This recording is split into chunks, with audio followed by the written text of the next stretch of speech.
morning, team. What is up and what's going on? And happy Tuesday. It is the final day of November. And I tell you what, guys, November was an absolutely amazing month. It was an awesome month. I saw you guys absolutely crushing it with some big time profits.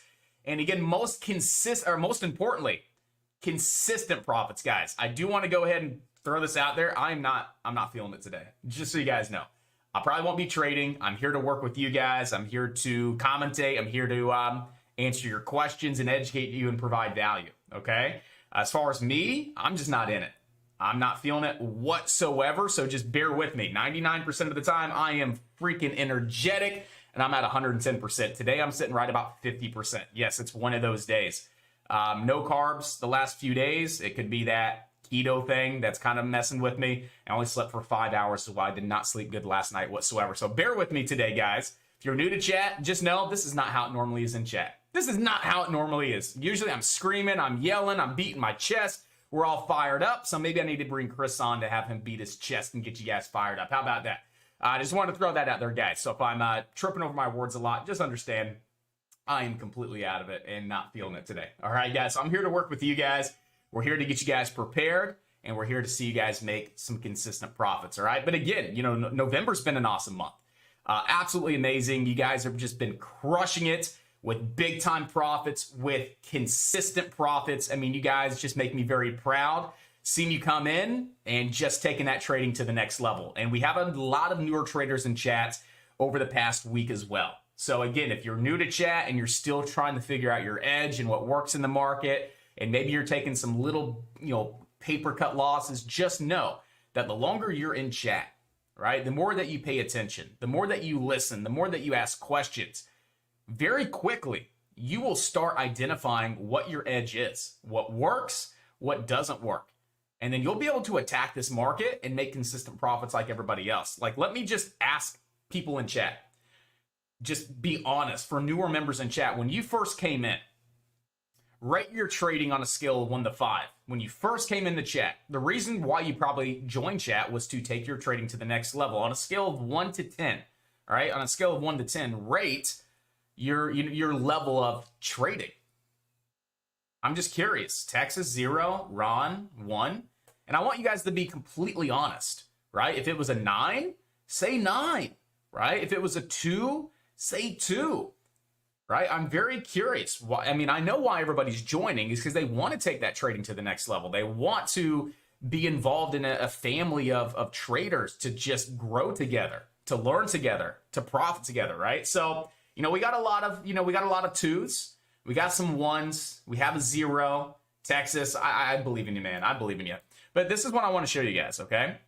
And this is for newer traders inside of chat, right? There's a lot of individuals that came in day 1. Some of these individuals have been here for a month, 2 months, 6 months, almost a year coming on up, about 8-9 months in. You got a lot of, 1s and 2s, right? We got a 5 for Movie Star.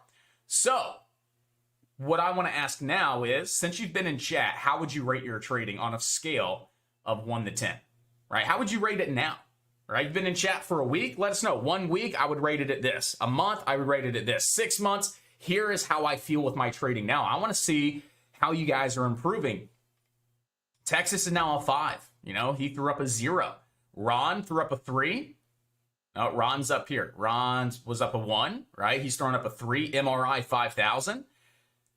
So, what I'm trying to say here, guys, is, 6, a 7, 4. So everybody is not at a 10 yet. I'm not even at a 10, guys. I'm not at a 10 at all, right? I don't think I'll ever be at a 10, because if I feel like I'm at a 10, then I'm complacent. I want to always be right around the 8 or 9, right? Because I always feel like there's room for improvement, okay? So what I'm trying to share with you guys, if you're new to chat, and this is your first week in chat, your first 2 weeks in chat, and you're like, man, I'm just not figuring this out. Man, this is hard. Maybe I should quit this day trading stuff. I'm taking losses. I'm going to scream at you and I'm going to yell at you, saying, you're not going to give up. You're not going to quit, because you're not a quitter, right? You're only going to fail because you quit. Are you a quitter? Look at yourself in the mirror. Are you a fucking quitter? Right? Are you that person that just gives up? Are you that person that says, you know what? If Josh can do it, if Corey can do it, if Casey can do it, if Chris can do it, if Beth can do it, if everybody else can do it, why can't I do it? Have that motivation, have that drive, and fucking make it happen. You're not going to quit. And use this as motivation. We have a lot of traders that come in saying, you know, I was at a 0, I was at a 1, I was at a 2, right? That's maybe where you are right now at 0, 1, 2. Here within the last month, 3 months, 6 months, now we see 5, 6, 7, 8. Still some progress, still some room to grow, and I love that.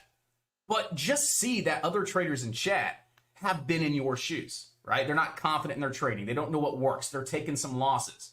But the more you listen, and the more you're here for the education, and the more you're here for me chewing your ass out, right? Tough love.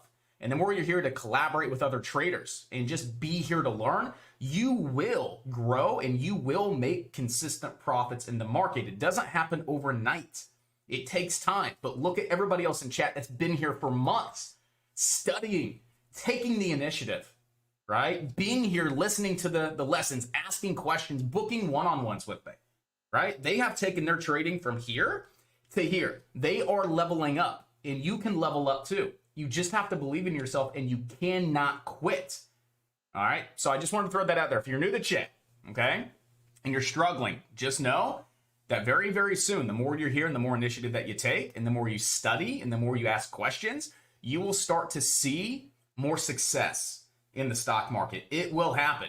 The only way that you do not see success in the market is if you say, I quit. No one's a quitter. You got to take a step back, paper trade a little bit, you know, $100 account, sample sizes, test all these strategies, figure out what works for you.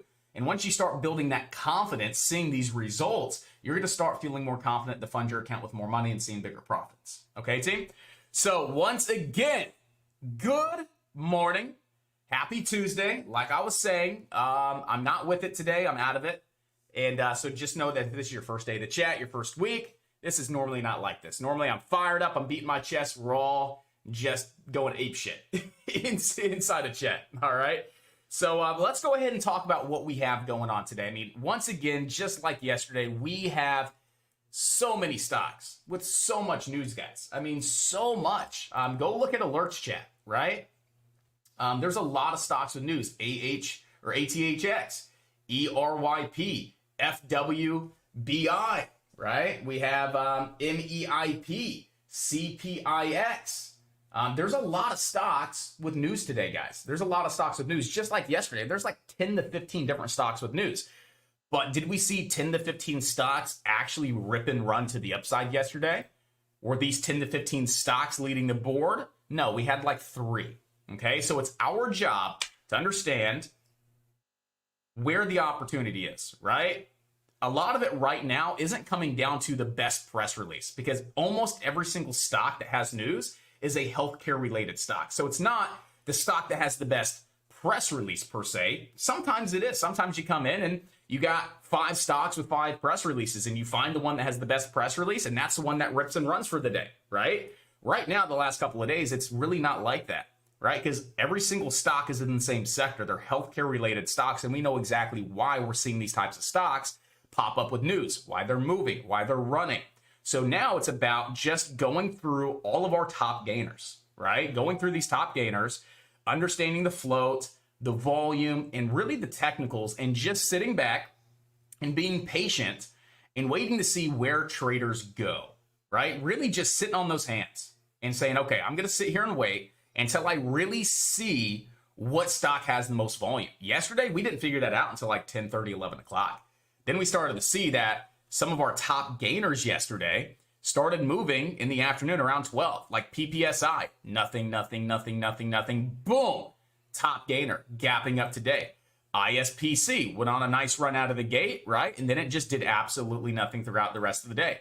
So again, it's really important that we understand that right now with the market that we're in, with the type of news that's coming out and the type of stocks, the sectors that they're in, we can't really put too much emphasis on the individual press releases, because just because the stock has a phenomenal press release doesn't mean that's going to be the stock that's going to absolutely take on off. Normally, stocks that have great press releases are the ones that usually take on off for the day, and those are the top gainers. But right now, that's the reason why I don't think we should put too much emphasis on the press release. Just be mindful that there is a press release. Be mindful that there is a catalyst, okay? So let's just go ahead and start with CPIX, right? Number 1 on the leaderboard.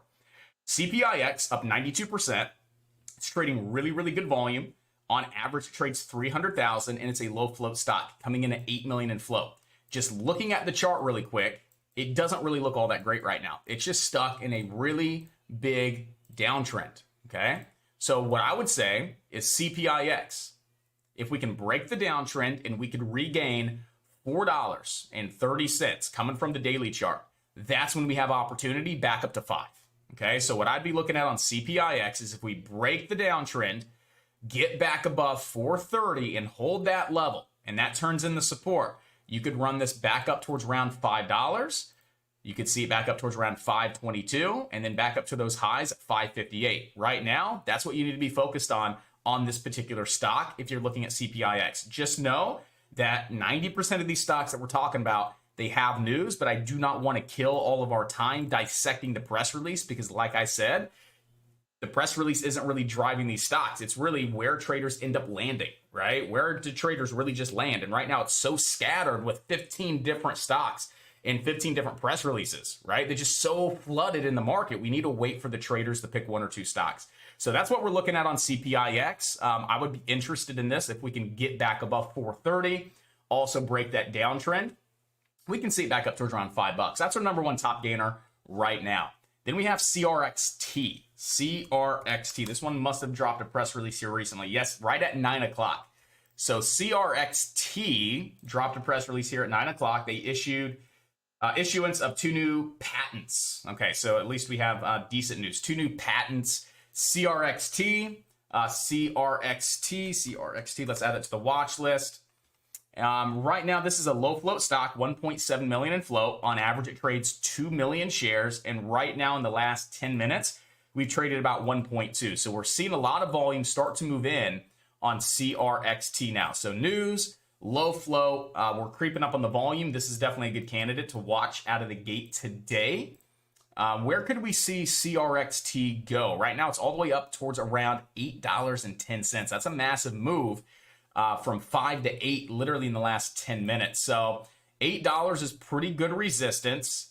Below $8, good support really is all the way back down at 673. So, I mean, look at these lows on CRXT, spiking high, right there at 673. That's our key level of support.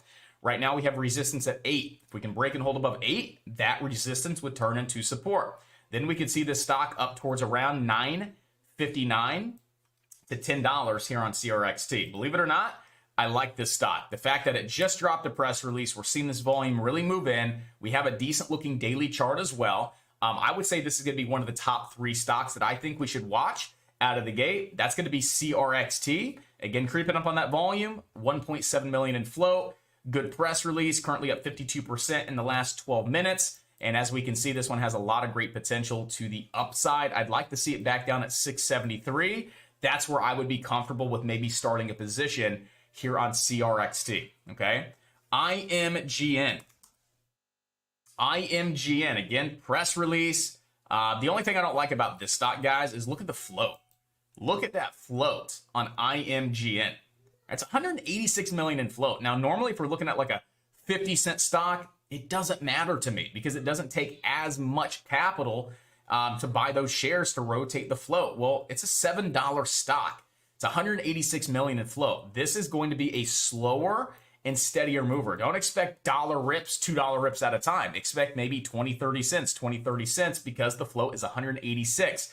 However, I do like the volume. 9 million shares. On average, it trades 1.5. We have the press release. It's pretty clean and it's pretty consistent here in pre-market. So I do like IMGN. We do have support back down right around $6 here on IMGN. And as we can see here, we have just that high day resistance right around 736 to 744. So support's all the way back down about $1 away from where we're currently at. Now, if we can start to see IMGN break, ideally, let's just call it $7.50 right over those 744 highs. We can next see it up towards around 8, and then we could see it up towards around, sorry guys, my kid is freaking out, up towards around 8, and then $8.23 here on IMGN. Give me 1 second, guys, 1 second.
Hey guys, sorry about that. My kid is having a rough morning, and she wanted a big hug and a kiss, and I did not want you guys hearing the crying. Sometimes you don't like the crying, so it's all good. So yes, IMGN. The only thing that I'm not crazy about IMGN is the fact that it's almost 200 million in float, but I like the volume. We have a catalyst. It's pretty clean, consistent. This could be a good candidate if you guys want that slower, steadier mover.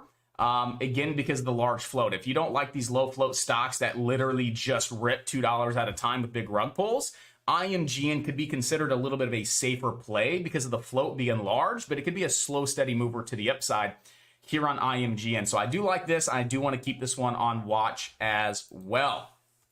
Again, there's so many stocks to talk about today, guys. We already talked about CRXT. We talked about CPIX. Let's get into some of these other ones that I personally like for today, okay? Because there's a lot of stocks moving, and there's going to be so many stocks that we remove off the watch list in the first 5 to 10 minutes, stocks that just dump, fade, and fall. So there's really no sense in putting too much emphasis on all these, but I wanted to talk at least about the top 5 gainers to get you guys up to speed on the ones that are gapping up the most, 40, 50, 60, 80%, okay? So we are watching CRXT, most definitely one of the top stocks to watch out of the gate. Okay, I have that checked in blue on my watch list. It is one of the top stocks I would like to watch out of the gate is CRXT. I do want to talk about PPSI as well. All right, so PPSI, no news today, but PPSI was a top gainer a few weeks back and also a top gainer here yesterday as well. So I do want to watch PPSI. Okay, so PPSI is a low float stock. It is 4 million in float, 9.6 million shares traded. On average, it's 8. So not a crazy amount of volume, but we're slightly above the average. And we can see that this stock had a massive green day yesterday, and it's also trying to move up again here in pre-market. So we were looking at this 1144 level. We broke above, we hit our 1241 target, actually exceeded it to 13. We're sliding back down below that 1144 now. So I really just want to keep this stock on watch right around, I would say like 10 bucks. You know, if we could stay above $10 on PPSI, ideally not come down that low, but if we do come down to 10 bucks and we hold, that's a good level of support. But ideally want to see it regain 1144. So if we can regain that 1144, we could see PPSI back up towards around that 1250 and then $13. Where I really get excited with PPSI is if today we break that 1244. Right? That is the all-time high on the daily chart. The all-time high here intraday is 13 bucks, but other traders look at the daily, 1244. We can expect to see a good amount of volume move in over this 1244, pushing the stock over $13 pre-market high, and our next target is up towards around 15 bucks. So again, PPSI was a pretty consistent trade yesterday, pretty consistent mover in post-market, and it's been pretty consistent here in pre-market as well. And look at that, buyers jumping right back in. It just jumped up $1. This stock definitely needs to be kept on high watch. It's a low float stock. It has decent volume. It is a prior day mover, no fresh news, but it's at least consistent. When we look at the chart, it doesn't look bad whatsoever. And I really get excited over 1140, or I'm sorry, I get excited over 1244. New all-time high today, breaking 13 pre-market highs as well. We could see the stock rip right up towards around 15 bucks. So that's another top stock we should definitely be watching out of the gate is going to be PPSI. ISPC. Do not sleep on ISPC, guys. ISPC has a lot of great potential, and we're already starting to break out of this symmetrical triangle formation. So as we can see here, it's been a top gaining stock for the past week and a half from around 475, hitting highs of 28.98. Now this stock, big time rip yesterday, completely gave everything back. But we ended up putting in a little bit of this symmetrical triangle formation here on ISPC. And we can see that we just broke out of this symmetrical triangle formation to the upside, which is bullish. So what we're looking for ideally is to see this back over 24 bucks, right? If we can see ISPC re-break in 24 and 25, we have room back up towards around 28.98 and then $30 on ISPC. So again, symmetrical triangle formation, just broke above, starting to put in a higher low, slightly higher high. We can see that we're starting to slightly reverse out of that downtrend into a new uptrend, and this stock has a lot of great potential over 24, breaking 25. We could easily see this up towards around that $28 level once again today on ISPC. And if we ever break the all-time high again, you're looking at $30 next. Very strong resistance, but if we start breaking 30, We'll do some more analysis here intraday to see exactly how high this stock could go if it does indeed break over 30 bucks. So ISPC is another stock that I really think we should put some focus on, okay? And then last but not least, as far as my top stocks that I'm watching, remember CRXT is the #1 stock I want to focus on out of the gate, right? I want to focus on PPSI. I want to focus on ISPC, but I also want to focus on LGV. And you're like, dude, LGV, buddy, you took $1,000 loss yesterday on it. Yeah, I know, but I still like it. It still has great potential. You know, we had potential yesterday. It tried to get that mid-candle breakout. It just did not happen. But here's what I see. What I see here is a decreasing volume pullback right into the high of the mid-candle, right around 25.38. Where did we come down to today? Right around 24.88. We can see that we are trying to stay above that $25 level. I will be very, very interested once again in ISPC if we can start to see this re-breaking 28.24. So let's go ahead and throw that up here. 28.24. Come on. There we go. Right? So not only just re-breaking that massive green day close, having a lot of potential to the upside to really start taking on off, right?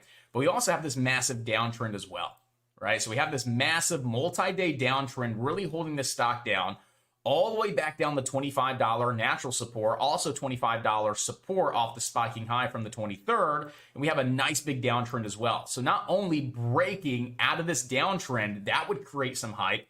We should see some volume moving because of that, but also breaking that open and that high from November 22nd, right around 28.24. That's when I expect to see a good amount of volume move back in to LGVN. So right now, I know what I did wrong yesterday. Small size, letting it breathe. I will go back to my scalping mindset if I do decide to take a trade.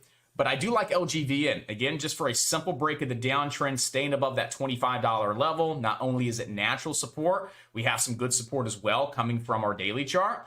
And we have that 28.24 level to break as well as this downtrend. And that's when we could start to see a lot of action and a lot of volume really start to move back in here to LGVN. We could see it back up towards around 33.81, or I'm sorry, 33.18, right? 33.18, back up towards around 35.60. I mean, we have all of these prior highs as targets. So again, we don't have confirmation to take LGVN until it breaks the downtrend, it holds the downtrend, and also, in my opinion, getting back above that $28 level, holding above 28, that's when I think we could really start to see some more traders move on in, start pushing the stock back up to the upside, okay? So again, we have to wait. If we crack 25, I could see myself shorting it. See Wonderlich, I could see myself shorting it if we crack and stay below 25 for the next leg down towards around 22.50 and then 20 bucks. Absolutely. But right now, looking at the chart, it does look like it wants to possibly get that break of the downtrend. And if it does, that's when I think a lot of volume could really start to move on in to LGVN. And then also looking at the daily chart, it's pretty consistent.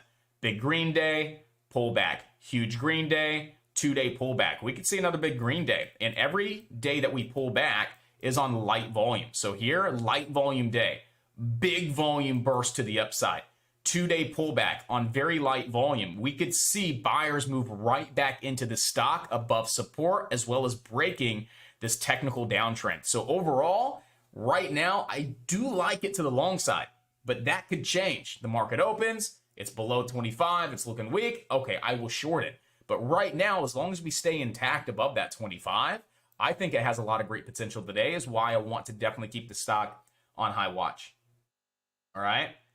So we talked about CRTX, right? So CRTX, they had news. They're announcing the issuance of 2 new patents here on not CRTX, my bad, CRXT.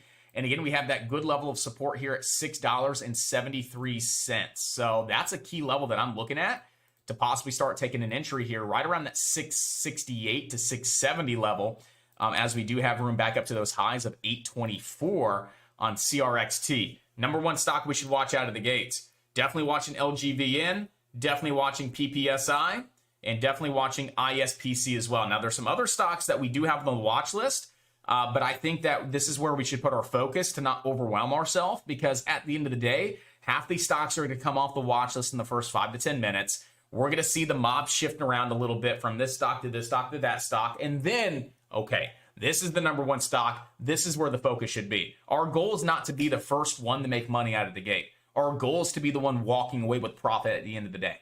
So always remember that. Your goal is not to be the first one making thousands of dollars, right? Who cares that you're the first one to make $1,000, right?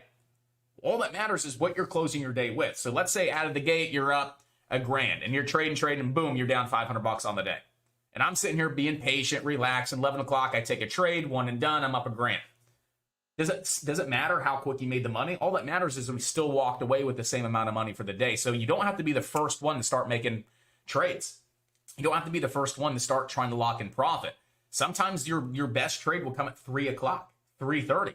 Sometimes you just don't trade for the day because you don't see your setup. So just be calm, cool, collective, sit back, be patient, and wait for the opportunity. Right now, just like yesterday, a lot of stocks gapping up, a lot of low floats, a lot of volume, nice percentage gappers. Right now, the volume is pretty scattered. I don't think traders have really picked one or two stocks that they really want to focus on. So again, that's why I think it's important to sit back on your hands and wait to see what stock has the best opportunity once you give it 5 to 10 minutes out of the gate for traders to kind of decide where they want to go. All right. I am watching Playboy as a back burner today. Just want to see if this one does anything out of the gate. I'm also watching Netflix today for some possible puts as long as we stay below this uptrend that we cracked. We had a pretty nice, massive uptrend here on Netflix, cracked below it, gap back above, but we had a strong red day there on Friday, and we're still technically below this trend line. So old trend line support, new trend line resistance. I'd like to see if this gets rejected and possibly starts rolling back on over down towards around 643 here on Netflix. So I'm definitely watching Netflix today as well. We do have FWBI on watch, but right now look at the chart. It's not really clean and consistent. We are watching IMGN. That was one that we did talk about. I do want to keep that one on watch out of the gate. ERYP had news. It's a low float stock. It was moving, but look at the chart. Really not too much to talk about, but it's on watch just to see if it gets some action out of the gate. CPIX, we talked about CPIX. We're just looking for the break of this downtrend back above 430, and we actually do have a pretty decent technical setup right now on CPIX. We have a low, a lower low, a higher low, forming a slight inverse head and shoulders with the neckline being at $4.30, also with a very nice downtrend that could break as well. So again, over 430, a break and hold over 430, I could see myself getting long here on CPIX. All right, so I do want to watch CPIX right out of the gate as well. So just to recap, if you're tuning in, we're watching CPIX, one of our top 3 to 5 stocks. We're watching CRXT, one of our top 3 to 5 stocks. We're also watching IMGN, LGVN, TPSI, and ISPC. I think these are the top stocks that we should be focused on right out of the gate. And again, 10 to 15 minutes, we'll see exactly where the opportunity is. Where are traders really going? What stock have they landed on? We can start cleaning up this watch list, really focusing on the stocks that have the best potential and make some consistent profits. So yes, sit on those hands, be patient, relax, because we got a long day ahead of us too, right? The market will be open until 4 o'clock, right? It's not who makes money first. It's who walks away at the end of the day profitable. Always remember that. The best trade could come at 3 o'clock, 3:30. There's sometimes I don't even trade for the day. The next day is a home run. So just know it's all about consistency. It's all about building the proper trade plans, identifying the best opportunities, and simply reacting to the opportunity when it presents itself, as long as you're prepared. It's all about preparation. So if you are struggling with building plans, if you're struggling with entries and exits, we need to go back to the basics and talk about trade plans and preparation. And that's something that we can do today, guys, because I think that's very important that we do another lesson like that. All right, so we got about 33 seconds to go. Let's have an awesome day, team. Let's get fired up and let's make some big time profits, all right?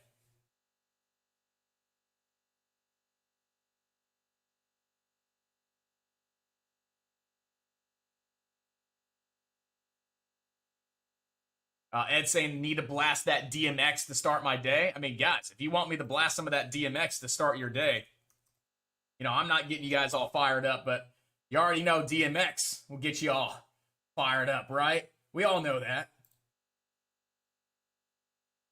So you know what? You know what I'm going to do? You know what? I'm going to blast some DMX. I'm going to get you guys all fired up. We got like 5 seconds of this crap. 5 seconds. You think it's a game? You think it's a fucking game? Y'all gon' make me lose my mind. Hey, yo, what's my name? Y'all gon' make me go all out. DMX. Y'all gon' make me act a fool. Hey, yo, what's my name? Y'all gon' make me lose my cool. I tried so hard. What y'all really want? What y'all really want? But it doesn't even matter. Come on. I tried so hard. What y'all really want? There you go, Ed. The man, the myth, the legend. There you go. I got you, Ed. I got you. He's like, let's go. I mean, that got me fired up. I'm not going to lie. That got me fired up a little bit. I'm good to go now, baby. Let's rock and roll. Let's make that money. I'm not out of it anymore. DMX, that's all I needed. I needed a little DMX in my life. No, Ed, not DMT. Okay, DMX. Jeez. Joking. So right now, I'm focused on CPIX over that 430.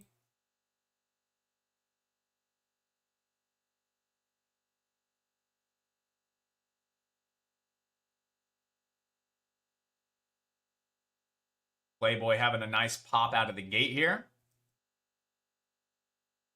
You know, you also have CRXT. CRXT, guys, above that 668 isn't all that bad. Above that 668.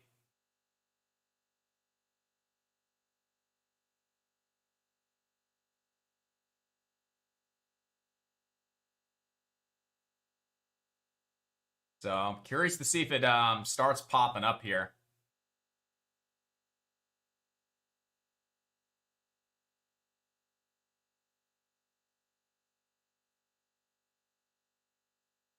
You have that decent level of support there on the daily chart, right around that, that 668-ish. 668. Right now, it's definitely struggling there a little bit. LGVN. Again, I like LGVN, and LGVN could be going for a little bit of a red to green move here. So let's keep this one on watch above that 25, guys, on LGVN. Do not forget about LGVN. This one does have a decent amount of potential for today. Again, back up towards like 28, 27. That's the level that we really need to break if we really want to start to see LGVN taking on off. Right now, the low of day was 25.50.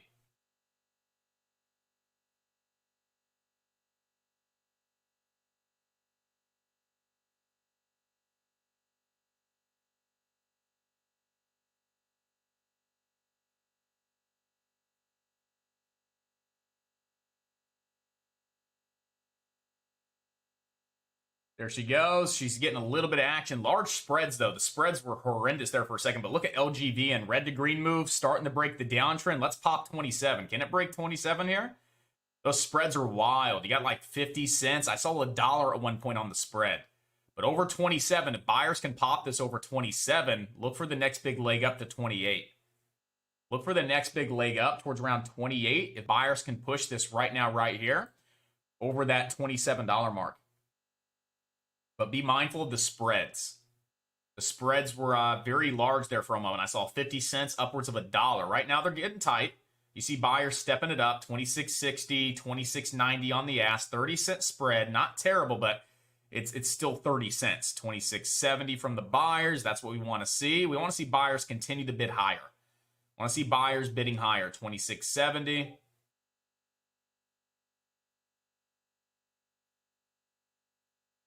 I'll lock in a quick $200 on that scalp.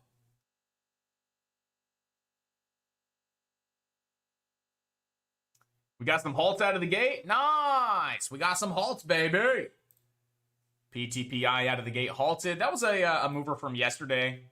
We had BFRI on a prior day mover list. There was quite a few stocks that we were looking at, prior day movers.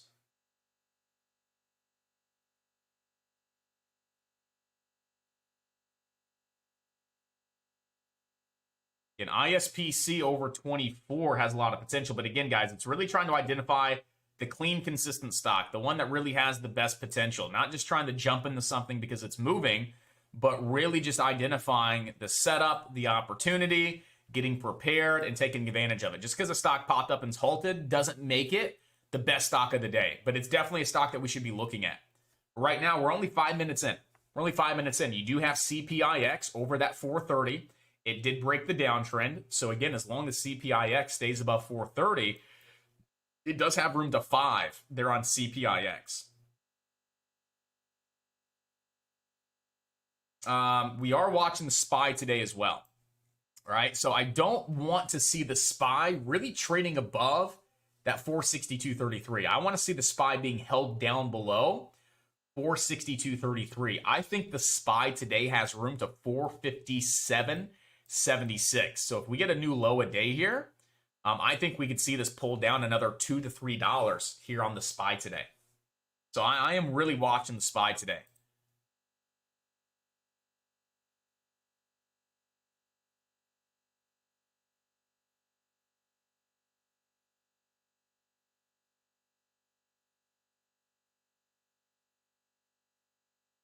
Right now, just kind of going through the watch list little by little, seeing if there's anything we should take off, see if there's anything that is setting up right now. And there's not, CRXT, it's not setting up right now. LGVN could be if it holds that downtrend. Nothing with FWBI right now. Nothing with IMGN right now. Nothing with ERYP at the moment. CPIX, yeah, CPIX above 430 is great. I like it above 430. I mean, it has room to 5. Yeah, that's 70 cents. Can you risk 30? Yeah, you can put your stop under $4. That's a 2-to-1 setup if you wanted to do it that way. It has great potential. So CPIX definitely needs to be on high watch right now as like the #1 stock to watch. Not really too crazy about ISPC or anything else. So I would say that the top 2 at this point in time would be obviously CPIX above that 430. CPIX above 430, guys, room to 5. I would say that's definitely the #1 stock to be focused on right now. And I can't find a #2 at this point in time. Cannot find a #2, but let's go to PTPI because I know that one's halted. That one's live now. So now we have PTPI. This was a mover over the last couple of days, but this is a choppy stock, right? How many rug pulls did we have yesterday on this stock? Rug pull, rug pull, rug pull, rug pull. So what is my approach? I'm not going long on this. I'm going to look for the rug pull. I'm going to look to short, right? I'm only going to look to short this stock. We had massive rug pulls. If I see a killer setup, an 80-20 setup to the long side, I'm shorting it. What? Yeah, I'll short it. I will short it 100%.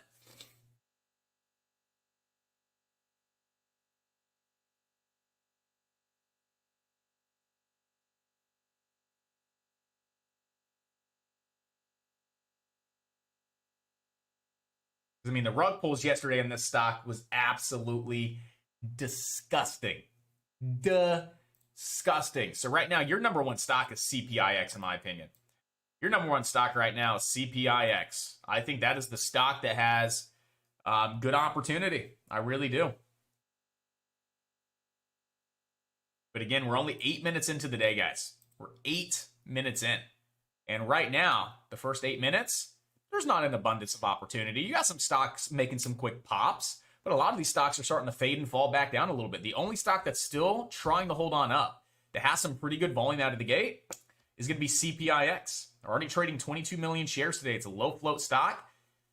I had good news. Secured 2 new U.S. patents. No, that wasn't CPIX. My bad. My bad. This was the FDA. FDA approval. So that was CPIX. So right now, I would say your focus needs to be here on CPIX, guys. Don't be sifting through your charts like me. The only reason I do that is because I have, like 200 of you guys watching me right now. And I want to make sure that if I spot opportunity that I can call it out to you guys to get you guys prepared. But right now, you should not be head on a swivel. You should be focused on one stock. And I would say the #1 stock that I think you should focus on right now is going to be CPIX and PTPI. I'm just curious to see if PTPI is actually going to hold on up here.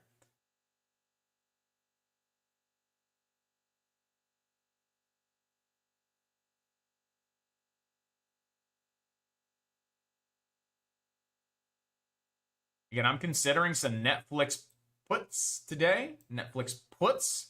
Rejection off the trend line here on Netflix. So I am considering some Netflix puts or shorting the stock. Really wouldn't want to see it above, like 676. It's about $6 away, but I mean, this thing does have room down to like 650. I just need to see a little bit more of a setup, a little bit better of a setup. There goes CPIX, guys. Like I said, focus on one stock that has the best opportunity. What just happened with CPIX? It held 430 and it just ripped to 475.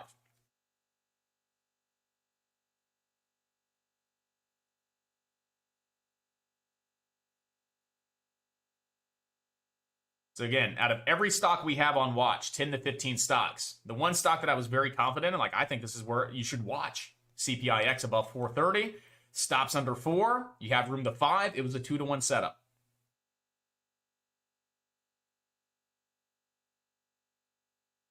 Again, I'm not really focused on my own trading today. I'm focused on you guys making money. I mean, that's what my focus is every single day, but definitely not even focused on my own trading. I'm up $50 on the day. I took a couple on the side trades.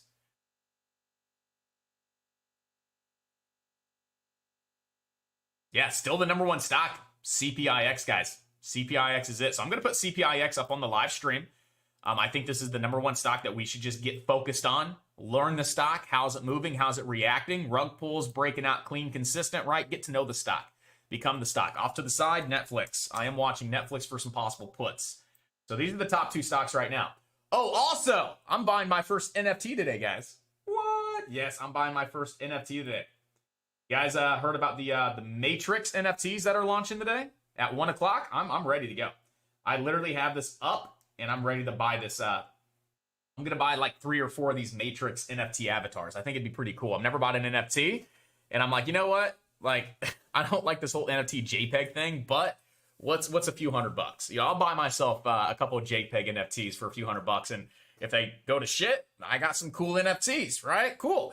If they're worth something, all right, cool. They're worth something, but I think it'd be cool. And I like the Matrix too. I've always liked the Matrix. And they have this whole red pill, blue pill thing coming on up. It's where you can actually, like, I don't know, evolve your thing. I don't know. It seems pretty cool. So I'm excited about this whole Matrix NFT. So if anybody's interested in the Matrix NFT, how to buy it, where to buy it, when to buy it, it's $50 a head. Yeah, it's only $50. I'm going to try and scoop up like 5 or 10 of them. That's what I'm going to try and do. But there's a waiting list. You got to be in 30 minutes prior to 1 o'clock Eastern. So about 12 to 12:30, you got to be in the waiting room. And if you're in that waiting room prior to the launch, you're going to have first dibs at grabbing one. And it's all randomly generated. There's 100,000 of them. You can get number 1. You could get number 100,000. It's all random. So wouldn't that be some shit if you got like one of the top 100 mints of the NFT? That'd be kind of cool.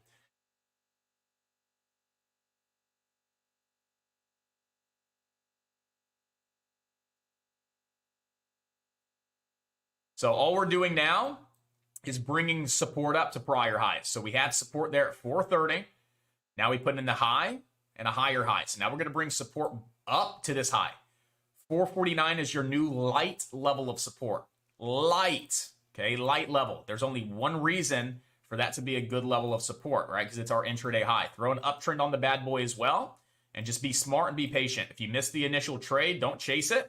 You could start a position right there at 449 off the pullback. Your stops would be 417. You still have a $5 target in sight here on CPIX. Nothing yet on Netflix to make me want to get involved. Still just watching this one to see if we ever get a nice little setup for some possible puts or for just to simply short the stock.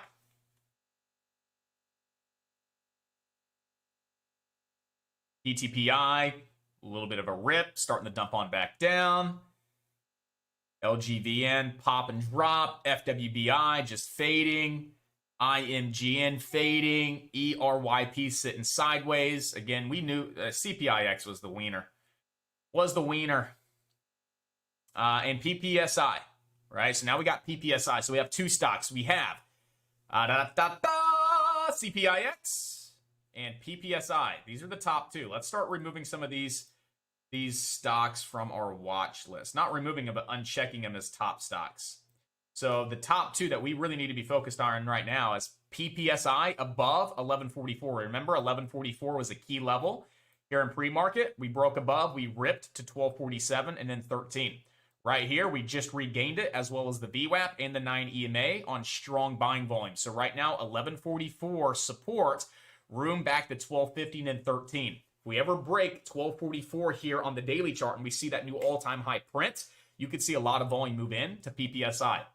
I like PPSI a lot over 1140. And I like CPIX a lot as well, over 449 up to $5. So we have two stocks that have a lot of great potential right now. ISPC has a lot of great potential as well. So we have three stocks. Look for a break over 24 ISPC for a big move to the upside. Break over 24, big move to the upside ISPC. That's a key level that we need to break. I'm still a little cautious with the stock like ISPC just to prevent a big nasty rug pull. It is a stock we should keep on watch. Breaking and holding over 24, that's where I get interested in this stock. But right now, it's PPSI over 1140, has a lot of great potential up to 1250 and then 13.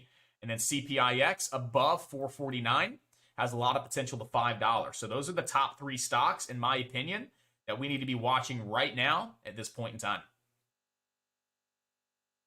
So normally I would take this trade on PPSI. Big rip to the upside, above resistance, turning into new support on decreasing volume with the VWAP right there as well.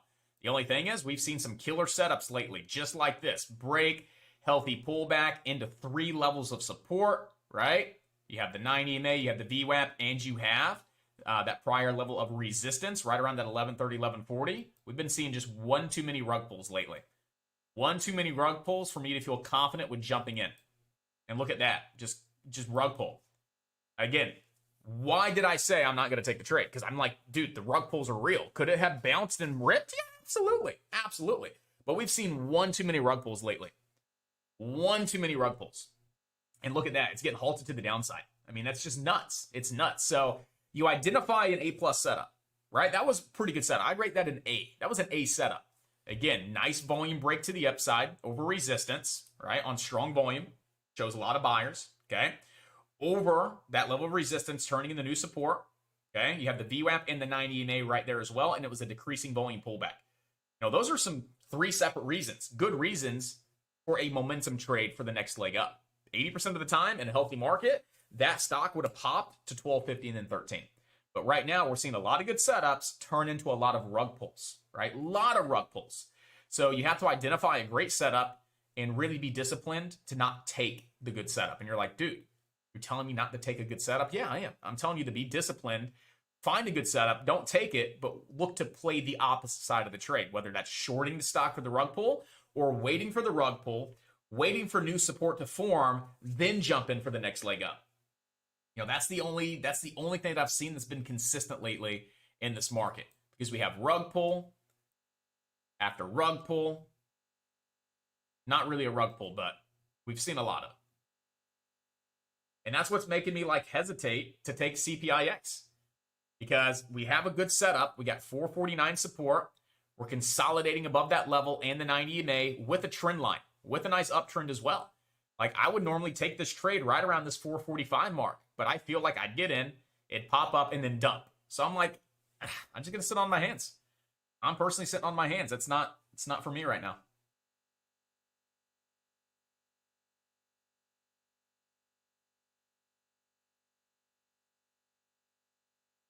NLSP.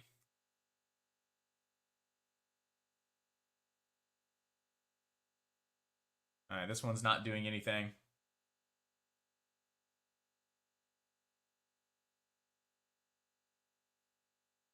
Was it ADGI? No, that wasn't yesterday, was it? Was ADGI the yesterday? Nah, yeah, it was moving yesterday a little bit. Just didn't do a whole lot. This one's getting a lot of hype to it now. New all-time high on ADGI. So this thing out of nowhere just got a nice big rip to the upside. So right now, the prior all-time high was right there. Good resistance around 57.81. So I would say 57.81 is a great level of support on ADGI. So now we have ADGI. We should really be watching as well. This was halted at 946.11. You'll be live at 951.11. So here in about 1 minute, you'll be live. ETPI can come off our watch list for now. CRXT can come off our watch list for now.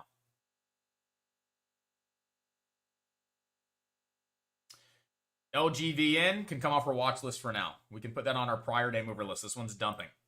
FWBI, still going to keep it on watch above that 238. IMGN can come off our watch list. ERYP can come off our watch list. AHPI, it's getting a little bit of action right now, so we should watch AHPI. Obviously, we're still watching CPIX, the number one stock that I think you guys should put your focus on. PPSI halted to the downside, but could have a nice drop base rally approach. ATIX can come off the watch list, but look at ATIX. We could definitely form a mid candle for tomorrow. So do not sleep on ATIX. This could be a nice mid candle breakout. ATXI. ATXI. My dyslexia is kicking in again. ATXI. Possible mid candle breakout for tomorrow here. So add that to your back burner watch list. Again, ATXI could be a nice mid candle breakout for tomorrow.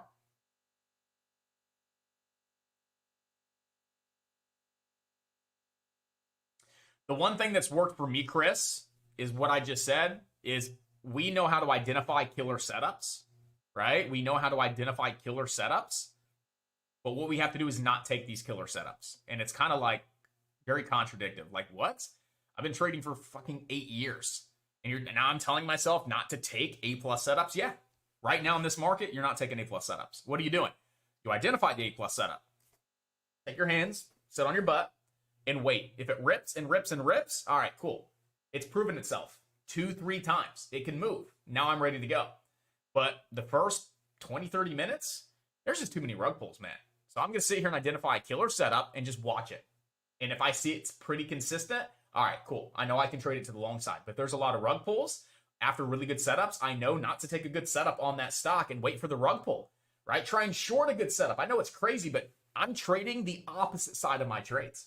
I see a killer bull flag, right? And it pops into a new all-time high or new intraday high, like a bull flag, a high a day, and it breaks and it rips into a new intraday high. I'll short that high a day pop. And everybody's like, what? It's a bull flag breakout. It's a continuation pattern. Yeah, I know it is. But in this market, they don't continue. In this market, boom, rug pull, halt to the downside.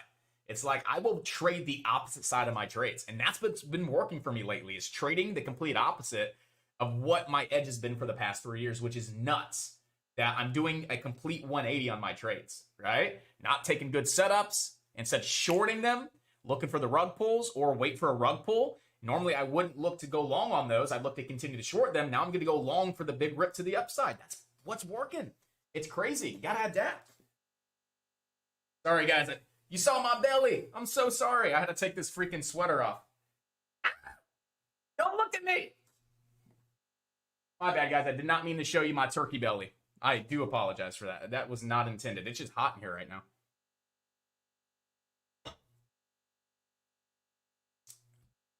CPIX, very consistent off 430. It was very low risk, but right now it's starting to take a lot of heat. Dun, dun, dun.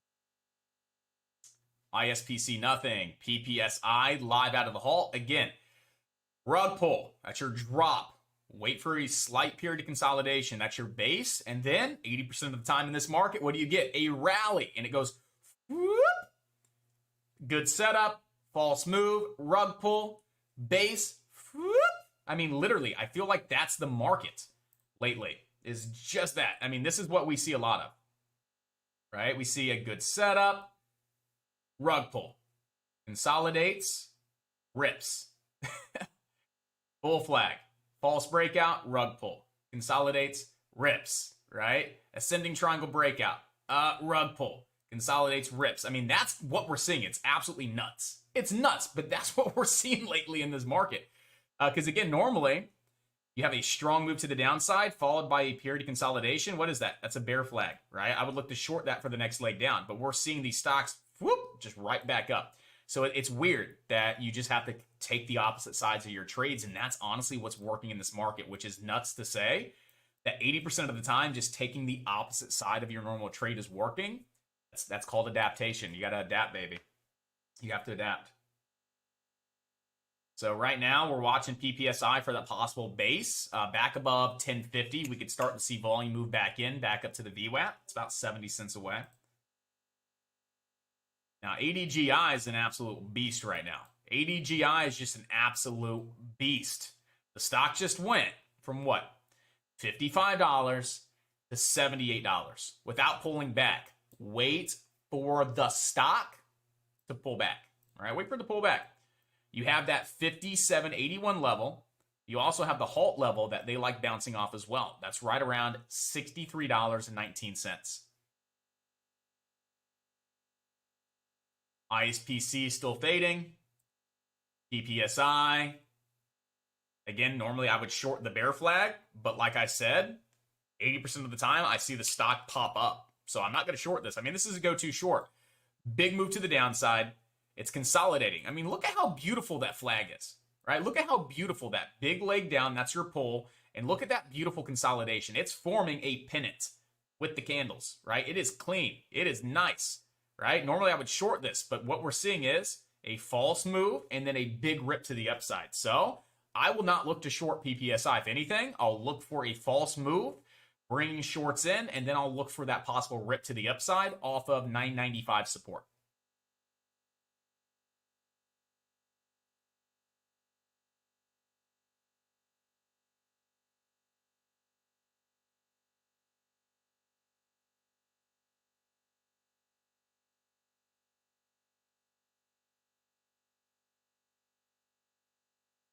So right now, it's starting to crack here a little bit.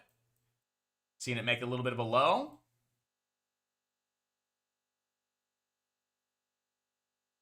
Right, shorts are here. Usually it continues to dump and fall and fade very, very quick, very, very abruptly.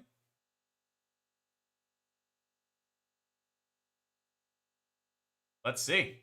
Is it going to just scream right back to the upside, or is it actually going to be a great bear flag? Is it going to be a good short? I mean, this market is just... So right now, it's still getting pulled down. It's still getting pulled down pretty nice right now.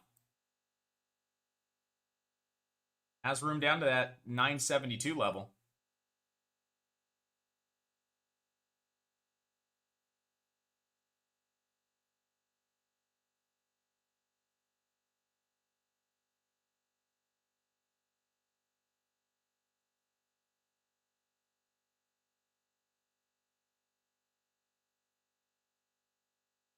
So ADGI, again, right now, nice pullback to that 9 EMA, but that's only one reason to get involved with the trade. You run a fib from the low to the high, you'd also want to see maybe that 38.2 retracement right around 67 bucks. Maybe like a 38.2 retracement as well as holding above this 9 EMA. So you may have some light support right around that 38.2 retracement, but again, it's like one reason to get involved. It's just one reason to get involved.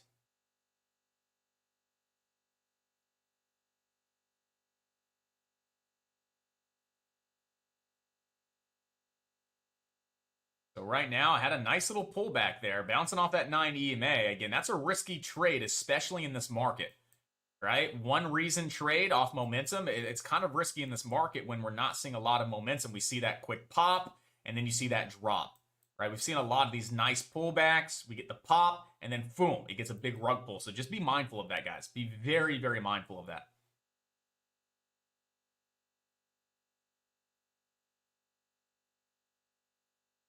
FWBI, that's off the watch list.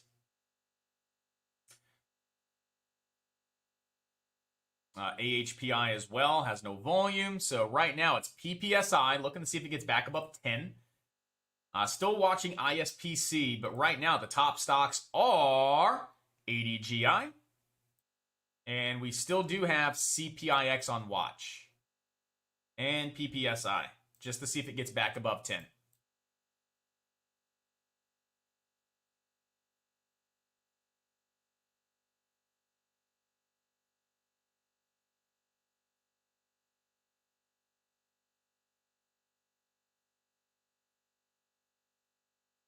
Looks like a slight head and shoulders here on CPIX. You can see that slight head and shoulders. You got your left shoulder. You have your head. You have maybe a right shoulder right here on CPIX. So that's just something to be mindful of here on CPIX. If we start cracking below 435, watch for a nice big leg down into the low fours here over on CPIX.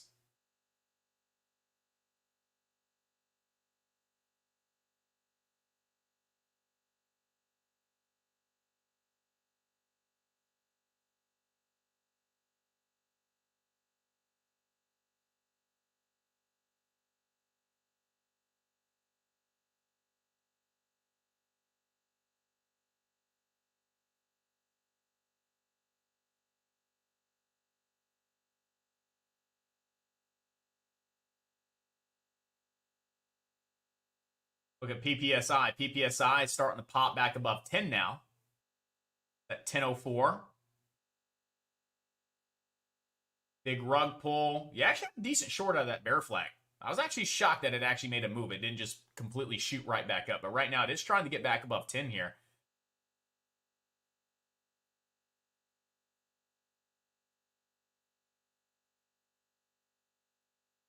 See if it can stay above 10 and start squeezing up here a little bit.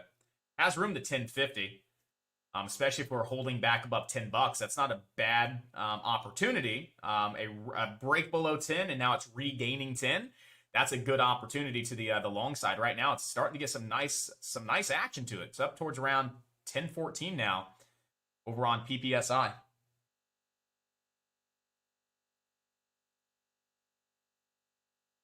Let's see if buyers going to hold this above 10 now. Let's see if it's going to get back up towards around that 10.50.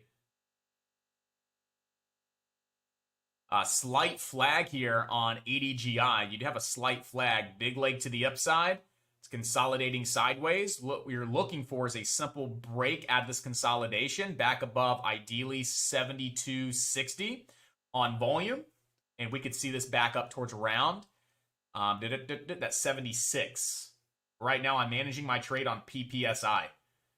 I'm managing my trade here on PPSI. I'm getting ready to start locking in a little bit of profit. I got a position at 990. I played the opposite side of my trade. Normally, I would short the stock. I decided to go long on the stock. Again, I'm not calling these out because I do not want anybody mirror trading these because, again, this is me testing my new edge and my new approach. I do not want you guys jumping into these because I have different types of thought process, different conviction, different confidence. So again, I'm literally just trading the opposite side of my trade.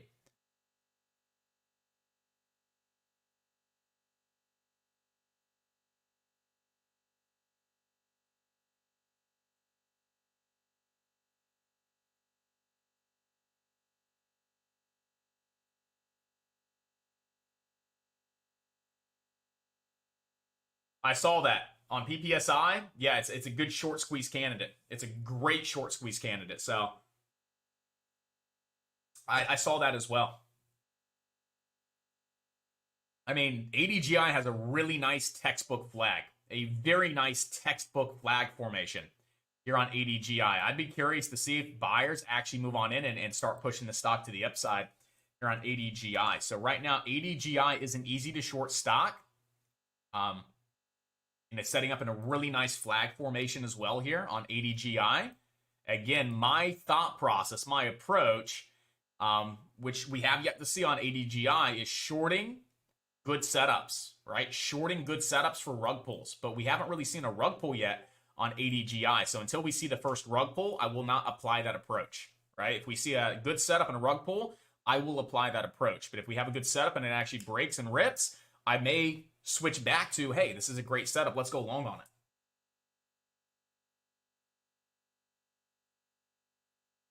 Right now, let's go ahead and run a downtrend here on ADGI. And we know that we still have room down towards around that 50% fib retracement, which also lands right around the halt level and is also right around the VWAP. So you have three separate reasons. Right around the 63.50 could be a good buy, right? You have the halt level right there at 63.30. You have the 50% fib at 63.88.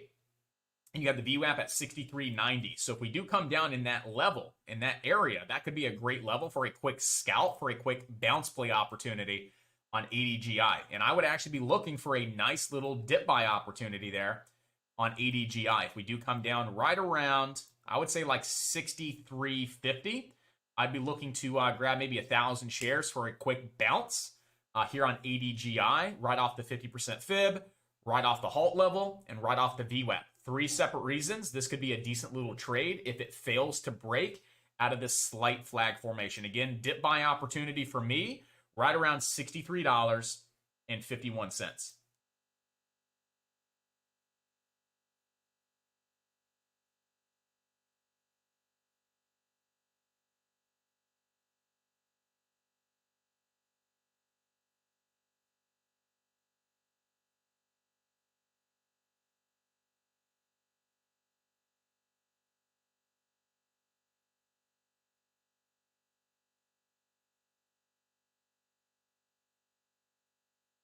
So right now, ADGI, I think this is the number one stock. The stock can definitely move.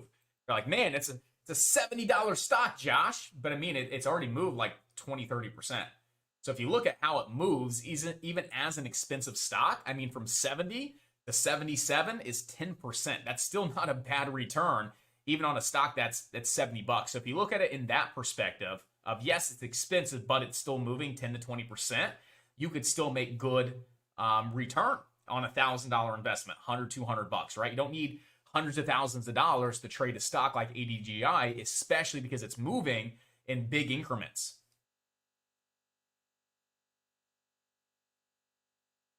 So right now, my number one stock that I'm watching is ADGI.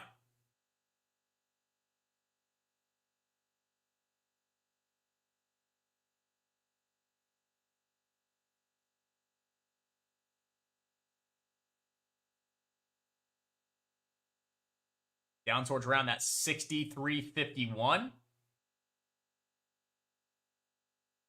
I think we have room down towards around that 63.51. It isn't easy to short stock as well, so I grabbed a very small short position there at 67.82. So I did get a fill there at $67.82. Very small position, just to try and grab this down towards that 50% fib and then flip long on ADGI.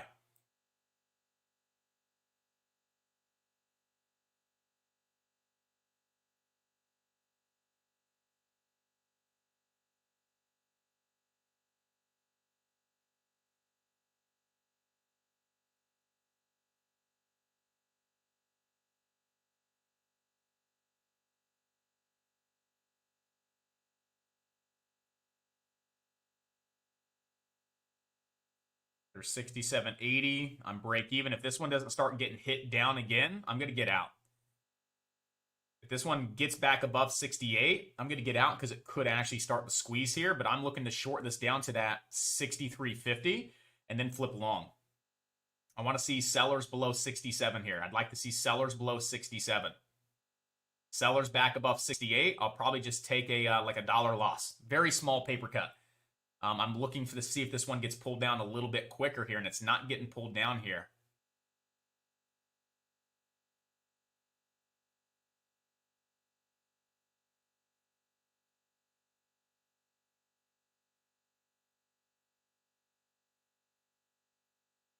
There we go. Crack that 67, sellers. Crack that 67. Bring it on down to 63.50 so I can flip long.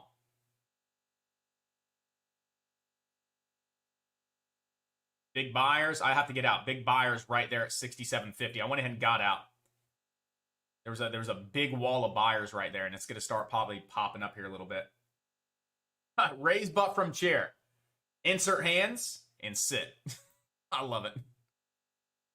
All right, let's see if this market's going to prove us wrong today. Let's see if we actually have a nice little potential flag break. I still want to catch it down around that 63.50. So even if it rips without me, that's fine. That's fine. I'm still thinking of the overall market. A lot of rug pulls. A lot of false breakouts. So I'm still looking to try and catch an entry down towards around that 63.50 to 64 for a dip buy opportunity.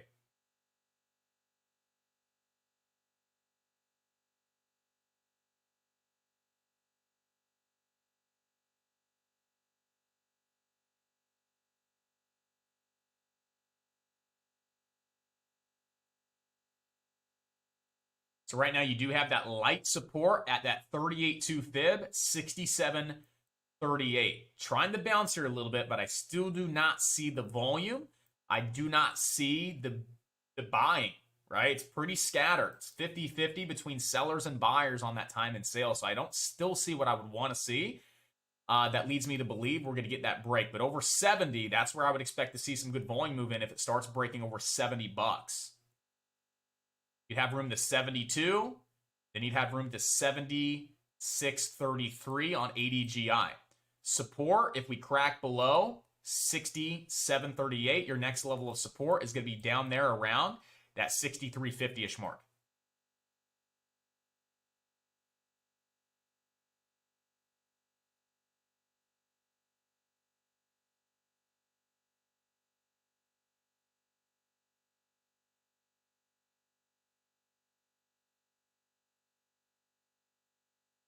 Look at PPSI. PPSI, drop, base. It's starting to pick up some volume. Check that out. PPSI. Big rug pull, the drop, the base, and now we're starting to see that rally. So my thesis, my theory was correct on PPSI.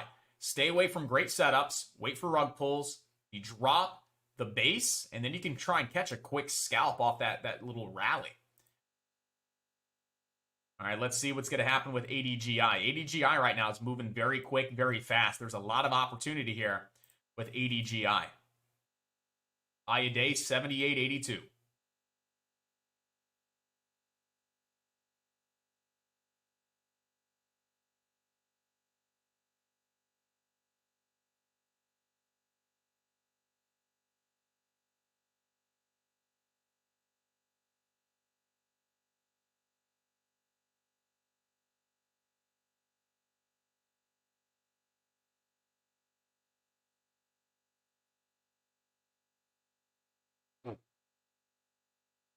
PPSI back up around 1040 now. We had a nice little pop there on ADGI. Increase in volume here. So we had an increase in volume here on that red candle. That's no bueno. That's a no bueno right there.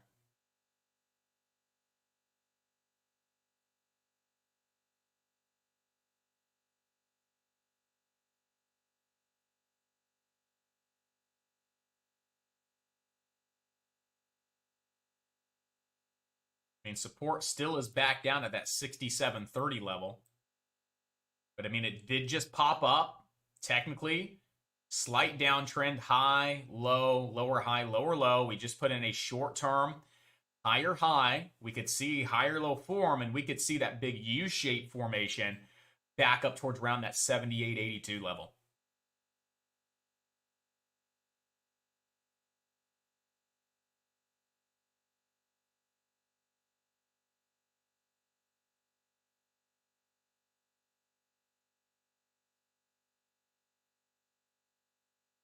So still waiting for my opportunity on ADGI. I like the dip buy idea.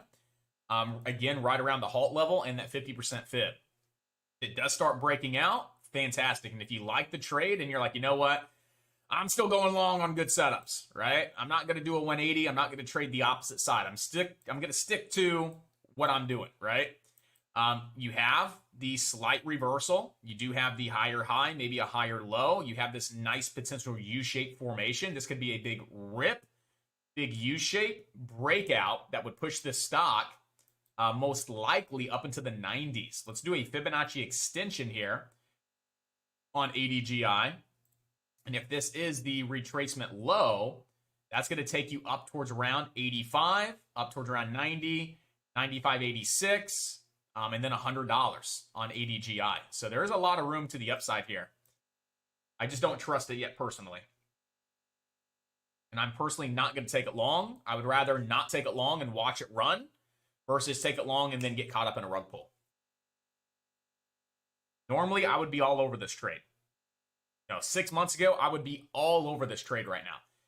Nice pop, decreasing volume pullback, above support, big U-shaped breakout opportunity. I would be all over it to the long side. What do you guys think? Should I just go ahead and take it long? What do you guys think? Should I just go ahead and take it long on ADGI?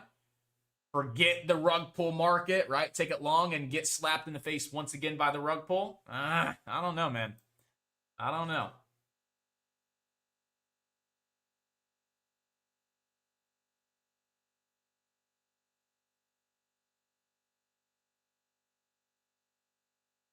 Nick says, do it. Nick says, just do it, man. Just do it. Take it long. Rug pull, who cares? If it dumps $10 on you, it's only $2,500 on 250 shares. No biggie. Just do it. It's tempting because it has that formation. It has that flow, the volume, the chart, the price action, the technicals. I mean, everything is there for a solid A trade. I mean, this is a great 80-20 setup. I mean, you could literally be looking for the high day at $78. And your stops are going to be like $4 away. So, I mean, it's a great 2-to-1 setup. The technicals are there, the price action, the volume, how it's flowing. I mean, I would be all over this trade 6 months ago. But like I've said, I'm just not really trusting the market with these rug pulls, guys. I've been caught up in way too many rug pulls lately.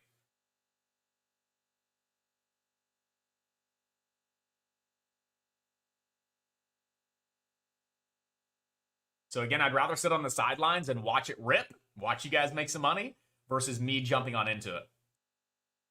So just make sure you have those tight stops. If you guys are in this for any reason, very tight stop, you're looking to take profit, at least half your position up at high a day. And when you take at least half your position at high a day, then you're looking to bring those stops to break even, right? So let's say you're long. You have your stop underneath this low. You have a first target of 78. When you hit first target, you will then bring your stop up to break even, and you will scale out the rest to see if the stock continues to rip to the upside. Look at the fucking rug pull. Look at that. Look at that. Where's the halt level? 64.01. I mean, I wouldn't really call that a rug pull. It wasn't really aggressive, but I mean, it went from 71.37 all the way down to 67 bucks. I mean, it was a $4 drop just like that. So this is what I'm trying to avoid, is this. Look at PPSI. Again, big slam to the downside. Big slam to the downside. ADGI, big slam to the downside. Oof, she's getting nasty now, guys. She's getting nasty. I should have just taken the opposite side of my trade. 63.37 halt level. 63.37. If this candle comes right down to that 63.30, okay, now the halt level is 62.60. I could actually take this for a dip buy. I could actually take this for a decent dip buy right around that 63.50 that I've been waiting on, and the halt level is 62.60. So let's see. Let's see if it's going to be a good dip buy opportunity. I want to see it fall a little bit faster, very quick, slam right down to that 63.50. Still about $3 away. It may not get there, and I may not take that trade.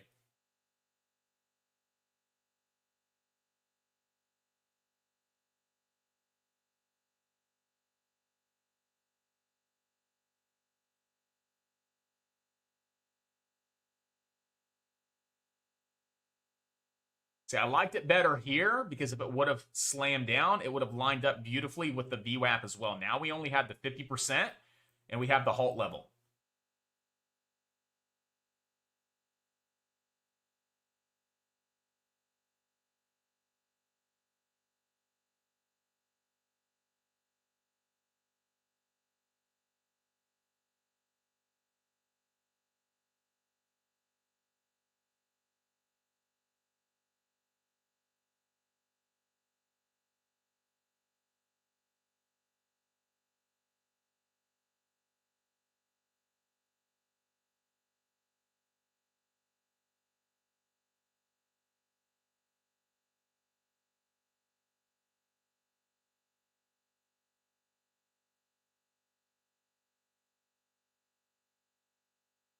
Let's see if I get that 63.50 dip. 63.50. I got a dip on it. That was not the best fill in the world, but I got the dip. Ugh.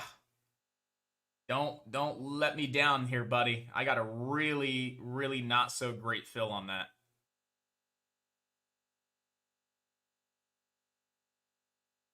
Let's see if we can get that nice little $2 bounce. Let's see if we get a nice little $2 bounce here. Usually those dips are in and outs quick. Usually those are 10-second trades. I'm actually in this just a little too long for comfort. Those dip buys, usually it's an in and out for a quick scalp, but my fill was 64.31.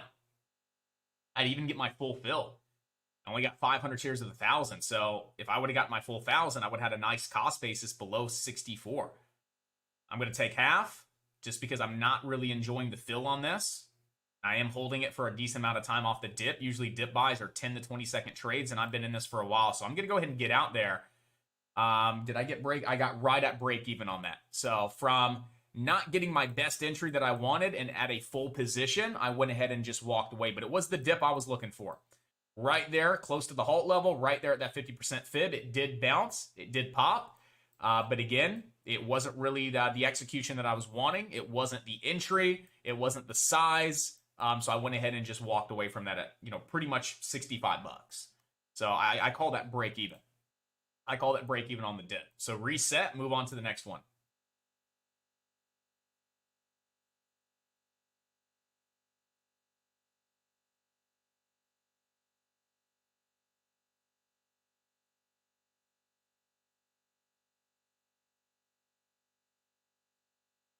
PPSI still fading a little bit. Netflix is just sitting sideways. CPIX You got Rug Pull City. That's our new song, Chris. It's not Chop City. It's Rug Pull City. Rug City, bitch. Rug City, bitch. Pull 10, 20 from your account. I don't know.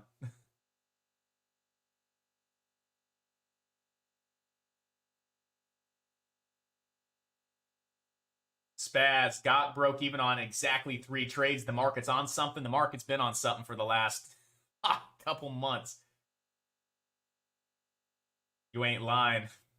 So, but that's seriously what we have to do. Instead of just, the market sucks, man, this is hard. Let's adapt. Let's talk about adapting today, guys. Let's adapt, right? How do we adapt? Well, we have to take a step back, kind of just assess the market that we're in, and then just try and find a new edge, right? And what I've been preaching the last couple of days is the edge that I found is not taking good setups, but shorting them, right? I know that's hard for a lot of you guys because you're like, well, I have a cash account. I can't short. Okay, so what do? You see a good setup, you have to be so disciplined not to take it, wait for the rug pull, wait for the base, and then try and catch a quick rally. PPSI was a great example of that, guys. Was decent setup, right? Let's go to that time. Decent setup. Nice big break over the prior high at 11:30. Pulling back, holding above the VWAP in the 90 EMA and 11:30. Decreasing volume pullback, right? Right then and there, if you would have made entries, you would have got caught in that rug pull off of what was a nice decreasing volume pullback into 3 levels of support. You see that big drop, you see the slight base, it's still basing, and then you get that quick little rally, right? So you have the drop, get this base, and you get a slight rally. Nothing crazy, but it's something. It's something. Let's see how ADGI plays out, right? Let's see how this plays out. Big rug pull. It's still falling. Are we going to get that base? And are we going to start to see that next leg up, that little bit of a rally? So it's all about adapting. Normally, I'm all over this trade, right? I was even talking about it. Man, it's there. The price action, the volume, the flow, tape reading. I mean, everything. I mean, this trade it's a go-to. I would take this 100% of the time 6 months ago. And 80% of the time, it would be a big-time winning trade. But right now, we're not seeing those. So I have to be disciplined and not take the trades. Wait to see if it's a rug pull. And if it is, reassess and replan where I can get in for the next possible leg up.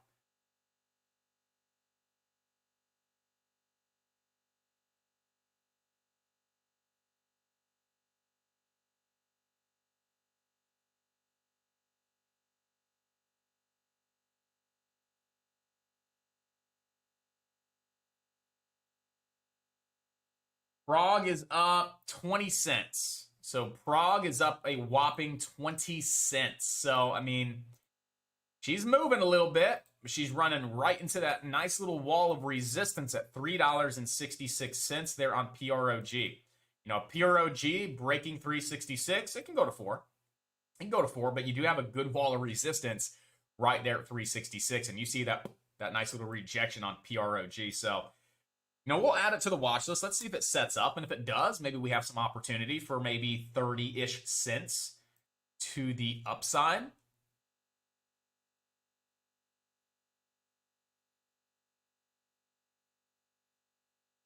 CPIX is choppy. PPSI is fading. ISPC is fading. How's the SPY looking today?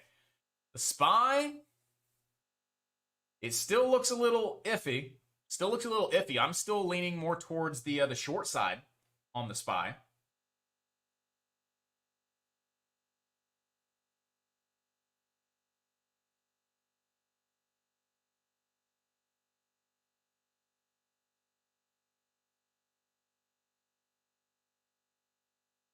Off of pre-market, Sam? Yeah, if you go from pre-market and draw yourself down, maybe. We just need volume. That's the only thing. We just need volume there.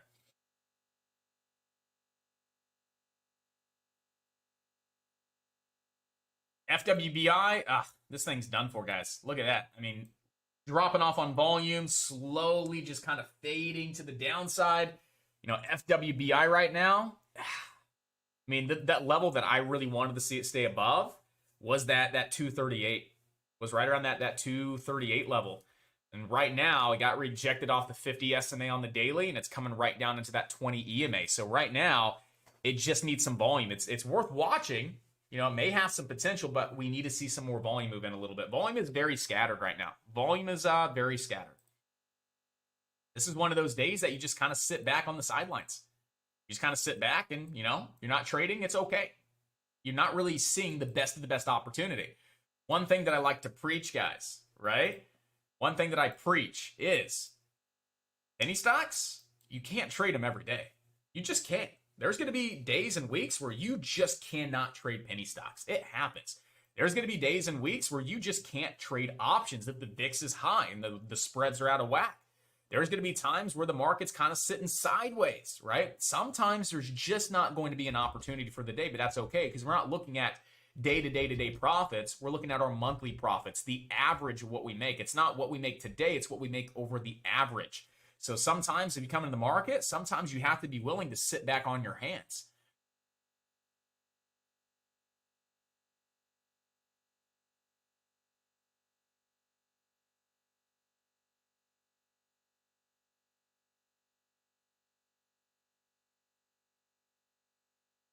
So let's check Apple. Apple's having a nice big bounce. Nice little bounce today. I mean, Apple right now back up to the all-time high of 165.70.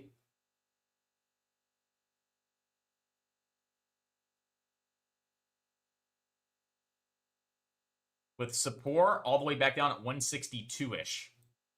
We see it's just losing a little bit of momentum right now. It's starting to kind of see that little rainbow, right? You got that nice grind up. You're starting to kind of sit sideways. You may be due for a pullback coming on up here.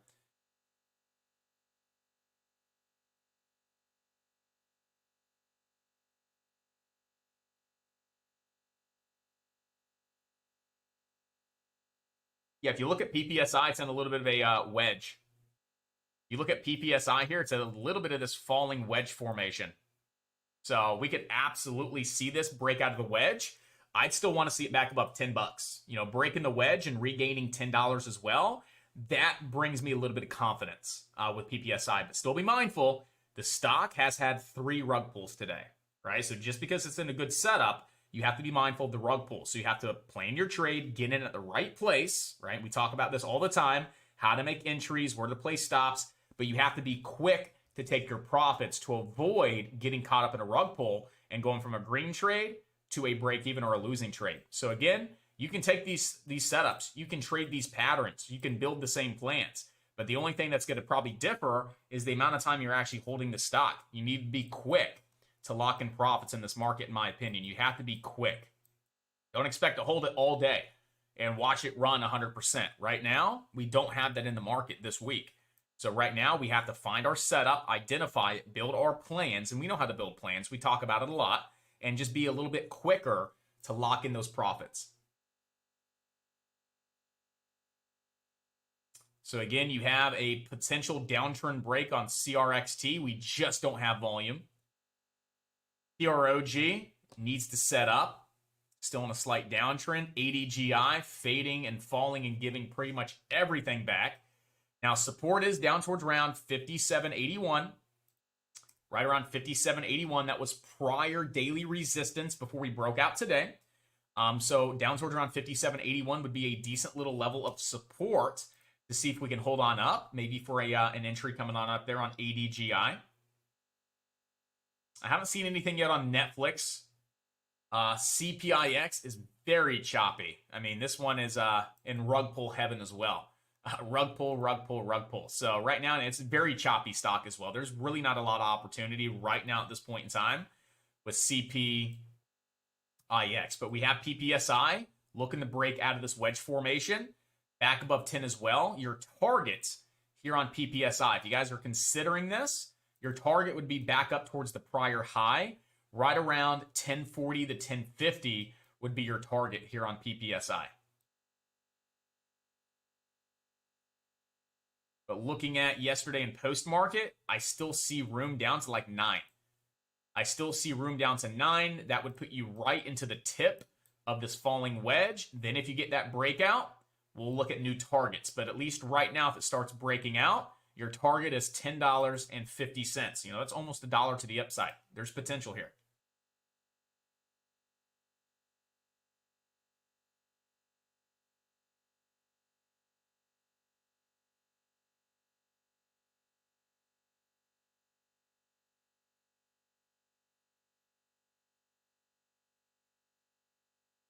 So I do want to talk about the SPY a little bit, guys. I do want to talk about the SPY.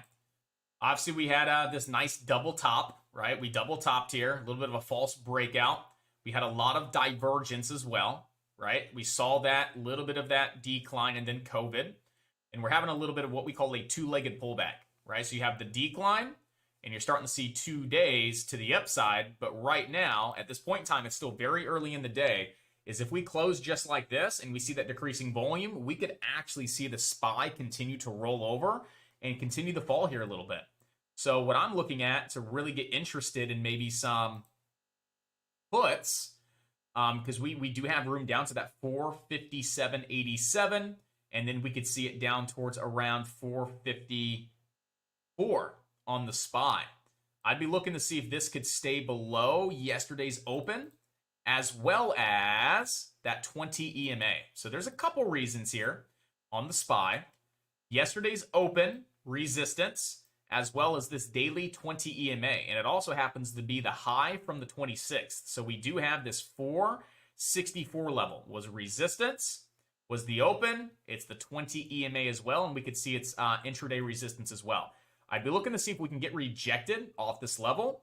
Look to see if we see some sellers move in, as we do have room down to 458 and then 454 on the SPY. So I don't think we're in the clear yet.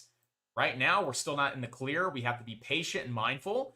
But right now, I'm leaning more towards the short side. Breaking and holding 464, seeing it back up in the 465s. Okay, I think we're in the clear, and we could be looking more of calls than anything. Maybe some swing trade calls back into the all-time highs. But right now, just looking at the technicals, I still do not think we are in the clear yet on the SPY, especially being below that 464. So that's just something to be mindful of there. ADGI right now looks to be done. You know, ADGI right now looks to be done.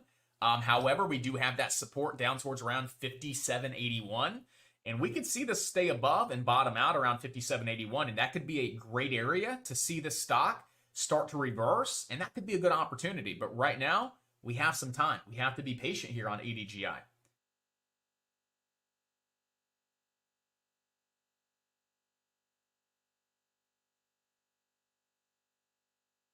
So right now, my focus is on the SPY, looking to see if we ever have any opportunity for some puts.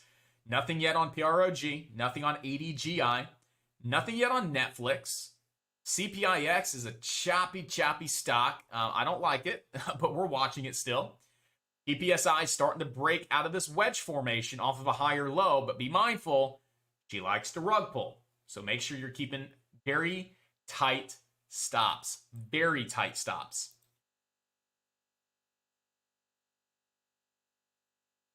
You have IMGN bottoming out. This would be worth watching for maybe a big red to green move. Maybe one big U shape, one big red to green move. It's definitely worth watching.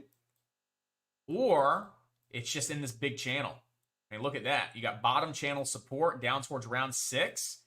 Top channel resistance up towards around 723. And then that high at 744. I mean, this thing has potential to get to 8. So IMGN is the larger float stock, right? This is almost 200 million in float. And look at how slow and steady it is, right? Over the course of an hour, it's fallen $1, right? It's only fallen $1 over the course of an hour. Look at PPSI. It's fallen $3 over the course of an hour. That's because the float, it takes a lot more to move a stock like IMGN than it does to move PPSI. So this could be a good candidate. If you want that slow, steady mover, something that's easy to manage, it's not gonna move 50 cents to $1 in a second. IMGN would be a good candidate for a slow, steady mover, and we do have room back up to that 723 because we are still stuck inside this big channel.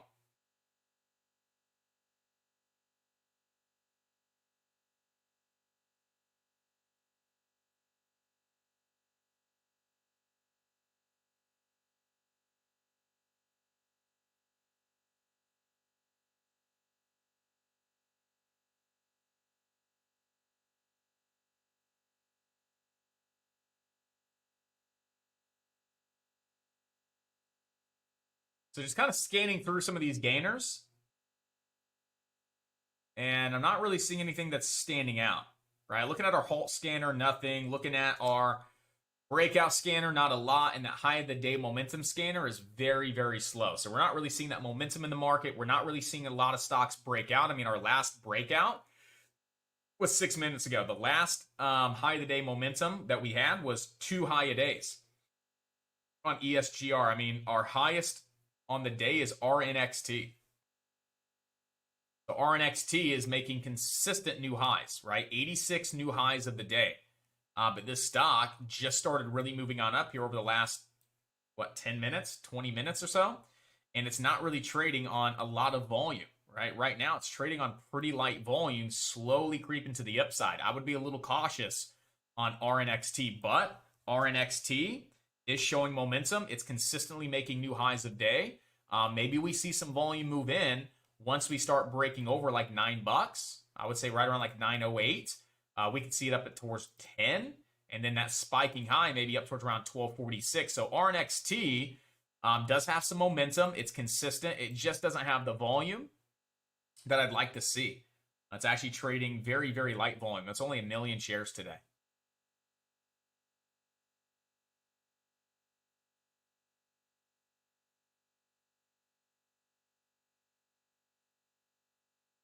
Oh, yeah, here. There's my P&L. I can drag it up anytime. So anytime you want to see a P&L, just ask me. Right? Anytime you want to see my P&L, just ask. I post my P&L at the end of the day inside the chat, win or loss, right? Win or loss. I'll come in here and I'll post my P&L up. 100% of the time, I'm fully transparent. If I have a loss, I'll show you guys. If I'm up, I'll show you guys. So again, you can see that I posted my loss yesterday inside the chat, and right now I'm only up $200. But like I said, I wasn't going to really trade all that aggressively. I mean, I have some profits from last week. Some pretty decent profits, $1,400 in a day, some small base hits. But overall, last week was a pretty decent week.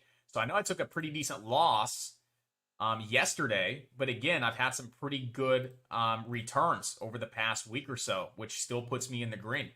We were just banging out nice, consistent trades over the past couple of weeks. So we had some $500 days, over $1,000 days. That $1,900 yesterday doesn't really set me back any.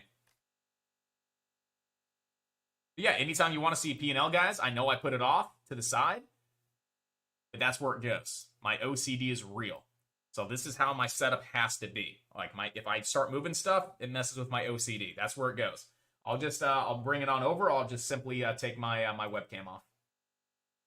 No such thing as a dumb question. No such thing as a dumb question, Ron. I have not a dumb question, all right? Where do you see the float indicator? So float, right here.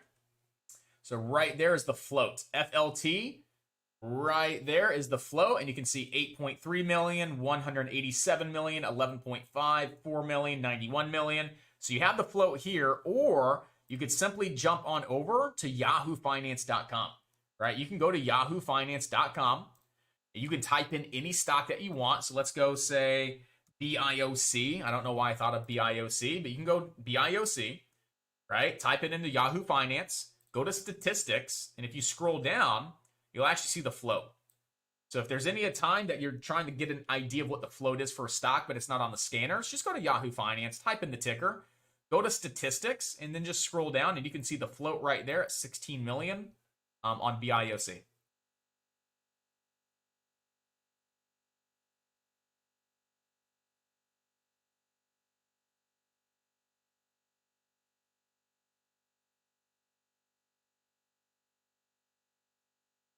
So I like Jay Cohen's question.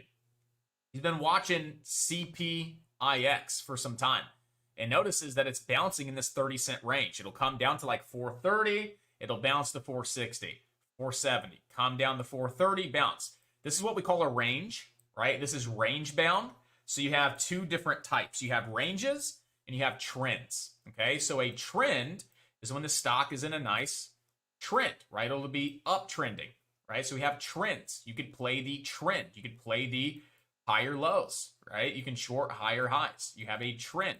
You also have ranges, right? Ranges are basically just sideways movement of a stock, right? It's in between a level of support and resistance. Support and resistance. So absolutely, you can short off resistance, buy off support. Short at resistance, buy off support. And you have really nice tight stops on both sides, and you'll literally just be looking to trade a range. So that's what we're seeing right now on CPIX is it's just in this range, 434-ish support with 470-ish resistance. You could literally look to short off resistance, cover at support, go long, right?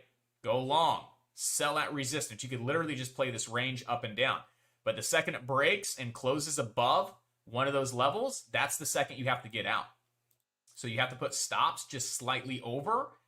If you're shorting, slightly over resistance. And if you're going long, you'd have to play stops slightly under support just in case it does crack. You don't want to take a big loss.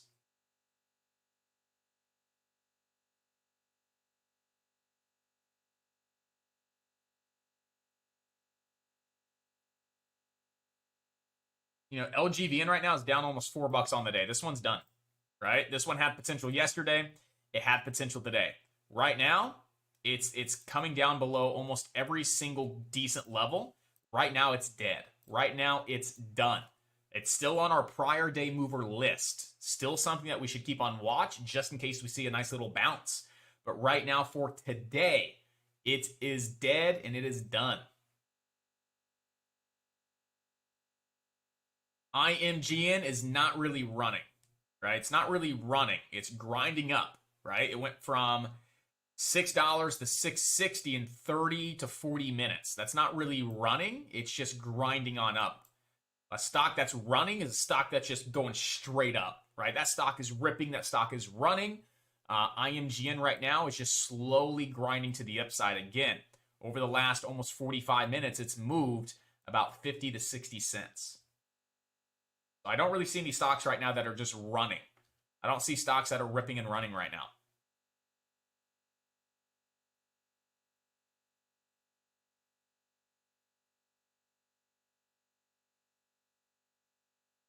What did I say my new strategy was? Shorting high-a-days.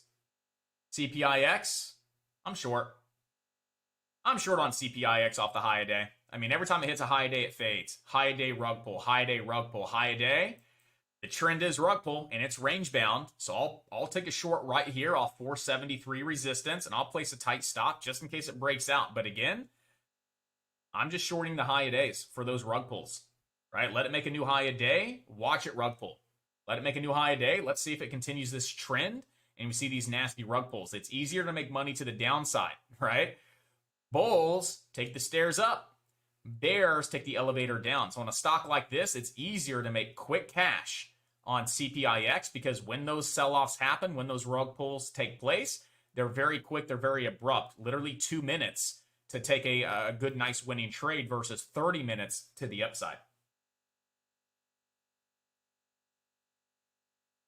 So I'm short on CPIX. I'm testing my whole shorting the high-a-day theory. So I'm short.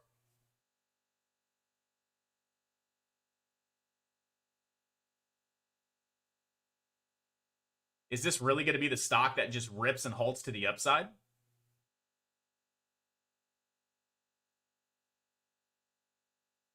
Wow.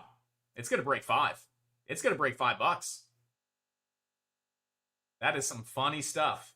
That is some funny stuff. Oh, you got to love it. You got to love it. Still not convinced. I'm not convinced, I'm not convicted that it's going to keep going. I'm not. So what I'm going to place a hard stop in the system, and I am going to go use the restroom because I really got to pee. Hard stop. And when I come back, let's see if it's down at $4. I'll be right back with you guys.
Nah, I'm doing good. I'm break even on the day, guys.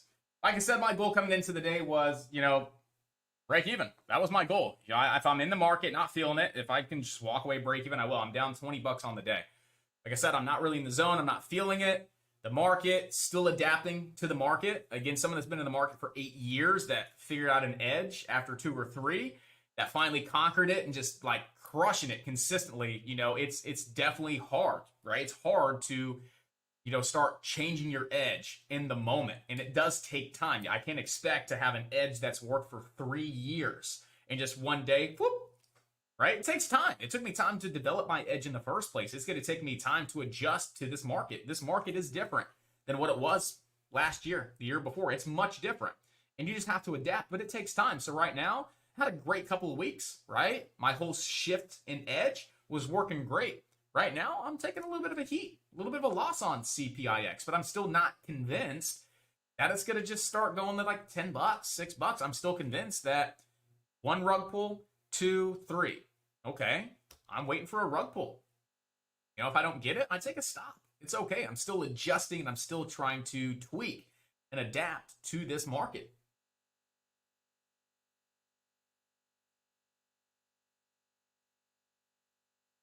But I had a plan. I didn't take 5,000 shares. I took 1,000, right? And I'm just waiting for that potential rug pull. And if I don't get it, I take a small loss. Big deal. Big deal. I'd rather break even, take a very small loss, than take a big loss, trading big size in this market. So I'm kind of going back to like sample size, right? My sample size isn't 1 share. My sample size is maybe like 500 to 1,000 when sometimes I take 2 to 3. So I'm really just kind of scaling back my size, testing out new approaches, figuring out what's working consistently. And then when I see that consistency and just that consistency and that edge working, then I'll start scaling back up in my size. Right now, I even told myself, beginning of November, I'd rather take the next 2 months and discipline myself to tweak my edge, to figure out what's working, adapt to the market so I can come out of the gate strong in 2022, because I have a big goal for 2022. My goal is to make $250,000 in 2022. So how am I going to do that? With the market being iffy and my edge not working, I have to slightly adjust my edge. I'd rather sacrifice the last 2 months of the year. I'd rather sacrifice November, December of just breaking even or making a couple bucks versus digging myself in a big hole. I'd rather be disciplined, figure out what's working, the consistency, and then just come out of the gate strong in 2022. Literally, it's crazy that no one talks about this, but you're always adapting. As a day trader, you're always tweaking things, you're always learning, you're always adapting. I was just very fortunate that, whenever I figured out my edge initially, it worked for 3 years, right? And I was just crushing it the past 3 years. But yeah, this market's a little different, and you just have to adapt. That's all.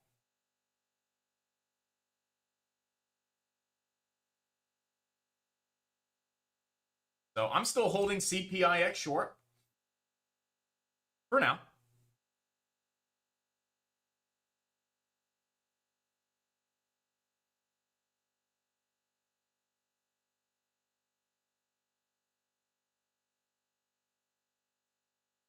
If you guys are new to the stream, I do repeat myself a lot. I repeat myself because I want to make sure that everybody's hearing what I'm saying and that it makes sense. I just have a habit of repeating myself, which is important, especially inside a chat when we're educating. So it's a habit that I repeat myself a lot. Netflix. What? I never grabbed that, but coulda, shoulda, woulda. The coulda, shoulda, wouldas.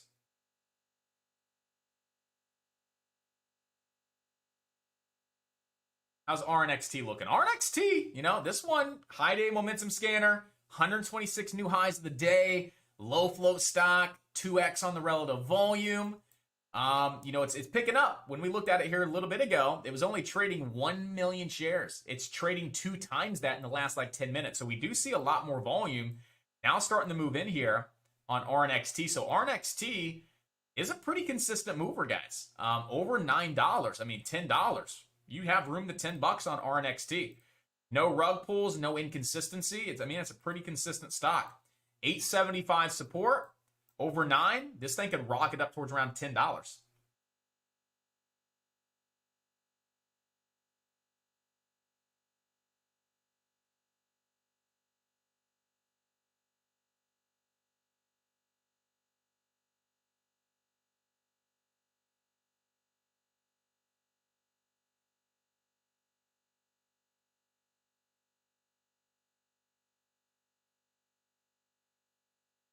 I mean, to the penny, does it get any nicer than that? To the penny, 464 double top rejection slam. Like I said, we're not in the clear yet, guys. We are not in the clear.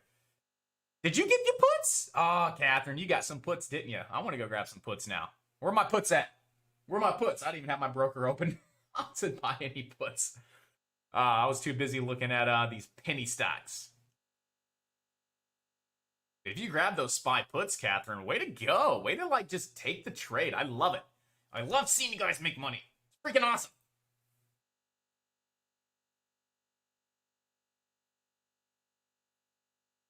I'm actually surprised CPIX is still holding up and grinding.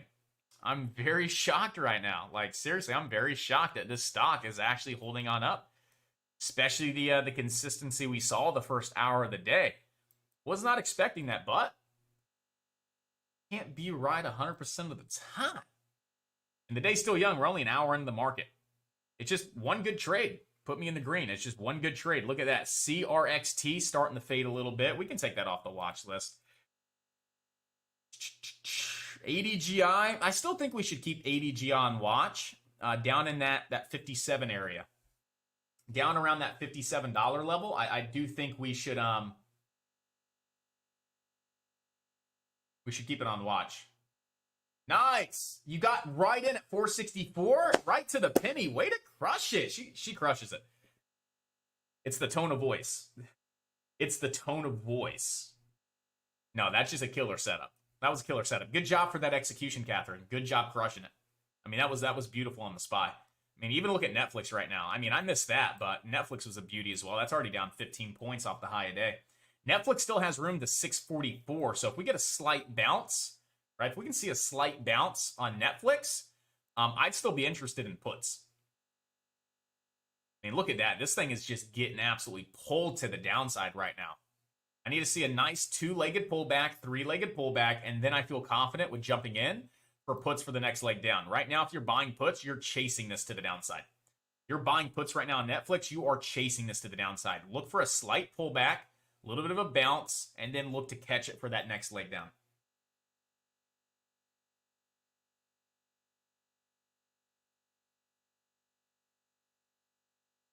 There's RNXT over 9.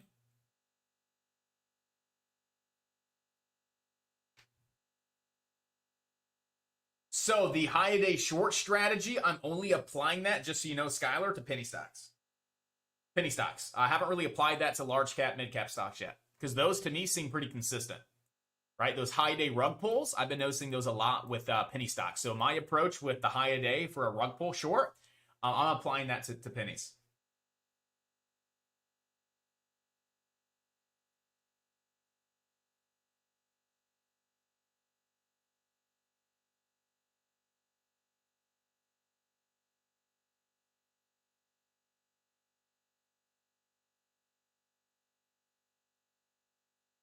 So RNXT, $10 target, guys.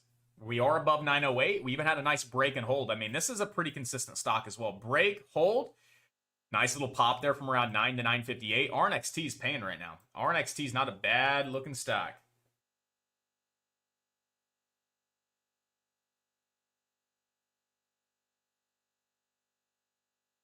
I love it. Yeah, definitely test it. See if it works. I have not tested that on these large cap stocks yet. Mid cap, large cap, anything, right? The false move, the high day rug pulls, we've just been seeing those a lot with our penny stocks lately. So, I mean, look at that. Look at that. That's $6 to the downside in like 30 minutes on the SPY. That's a beautiful thing right there. That is absolutely beautiful. To the penny, let's see if we get a to the penny exit. Again, we had a 457.87 exit. I think we're going to see some correction talk coming on up, right? We start entering into a correction 5 to 6% from the all-time highs. Where are we at right now on the SPY from that 52-week high? We are down about 3%. So not yet, still just a pullback. But if we start seeing the 454 down into that 50-day moving average, we could start to say maybe in the low 450s, we may be in correction territory, and we can maybe see the SPY and the overall market move lower because of this COVID fear.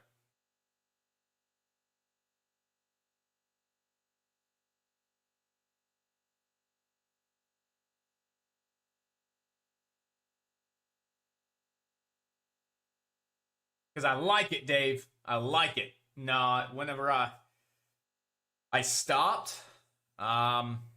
just it messed with me. It was still like a month in, and I was still having issues with like thinking I had it to smoke it and everything like that. And it was stressing me out. Like I was easily stressed out. I was getting easily frustrated and all these things. I'm like, you know what? Just in moderation, get my mind right. You know what? My mind's been right for the past 2 weeks. So, PPSI, let's take that off the watch list. PPSI is done for the day, but let's put PPSI on the prior day mover list, and we'll come back to this one tomorrow and see what's going on. ISPC, I think we can take that off our watch list for the day too. Add it to our prior day mover list, and we will see if there's any opportunity there. I'm just looking for a nice big dump below 5 on CPIX. We are losing some momentum. I am just looking to see if this one can start, pulling back into that 473. I did average in, and I have a 493 cost basis now. But right now, it's definitely grinding. It's definitely moving on up now. We may not get the rug pull, and I may take a stop on it.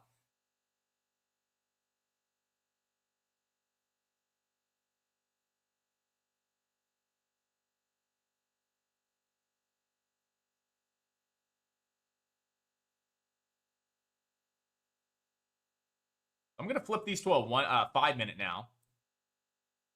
We are, 11 o'clock in the day, so let's switch to a 5. We are right at that 5781-ish level on ADGI.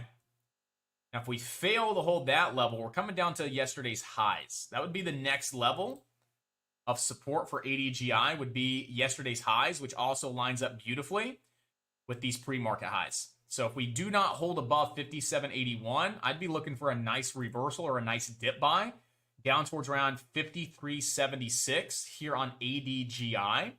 That would be off pre-market highs and yesterday's highs. But we are trying to hold above this all-time high resistance right around 57.81, and we could see a little bit of buying. We'd see a little bit of bouncing there. But that 53.76 is much, much better. So let's see if we can get that crack at 57.81. And let's see if we can get this to come down towards around that 53.76 for a nice little dip buy opportunity.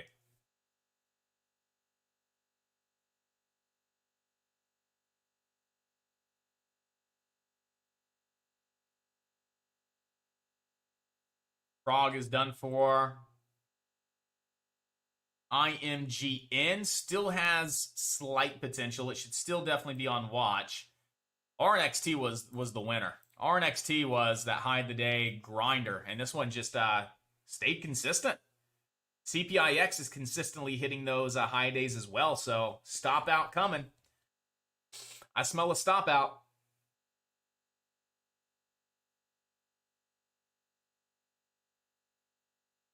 Getaway car coming around the corner. Skirt!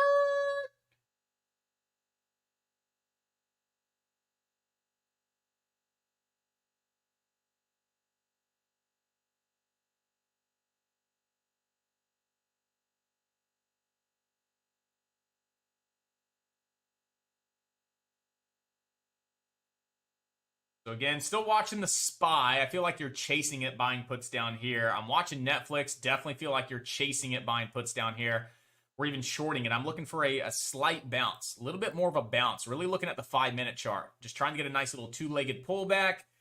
Maybe back into that 9 EMA underneath yesterday's lows and resistance as well, right around that 663 for that possible curl on down. So that's what I'm looking at there on Netflix.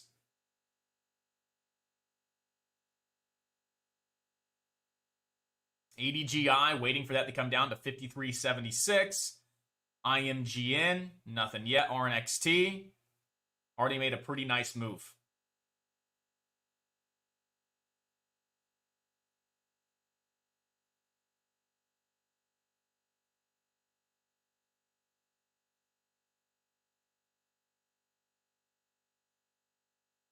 We have scanners in chat. I pay quite a bit for them, but that's how we track momentum in the market. RNXT and CPIX.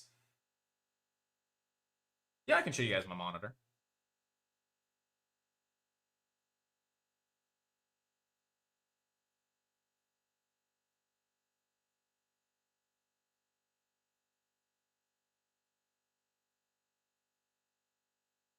Yep. That's my setup.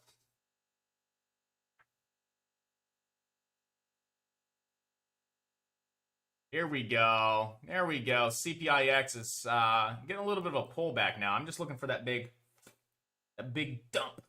I don't know if we're going to get it, but that'd be phenomenal. Bank Heist posted in the chat room. Check the put. I owe you 10%, boss. Let's see. Let's see. Ow! What? That's what I'm talking about. We got a nice little $518. He's robbing the bank today. Got Jeff with CPIX locking in 255. Nice job. Nice job. Apple, double top on the daily. Thoughts? I was looking at Apple earlier. I think it's a little too early to tell, but, you know, most definitely, the markets are pulling back pretty strong. We're starting to see a lot of stocks pull back as well. I do like Apple to the short side, as long as we're staying below, like ideally closing below, like that 162.14. You just have a little bit of that resistance right there. We can see it's getting rejected again. But yeah, definitely. Big upper shadow, big pullback. If we have another big upper shadow today, right, below this 162.14, absolutely, we could see Apple back down at 157 in the coming weeks.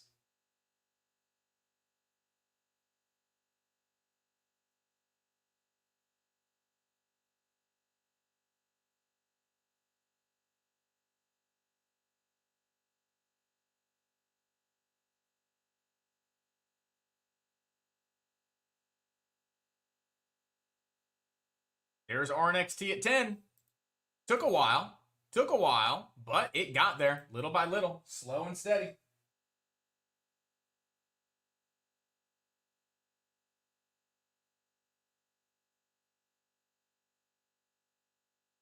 Oh yeah, the new platform is this close. The new platform is this freaking close, guys. We are making progress. I hope to have us testing it. Maybe not next week, but the week after. Bringing you guys over. We'll be testing the platform, trading on the platform, working on the new platform. And if we ever have any issues, come right back to Alpha Day Trading, log in, and we're all set. But I do want to start bringing us over little by little to this new platform and testing it and using it, getting your guys' feedback to where we can make final revisions. But right now, it's very, very close, guys. I'm super excited. Super excited.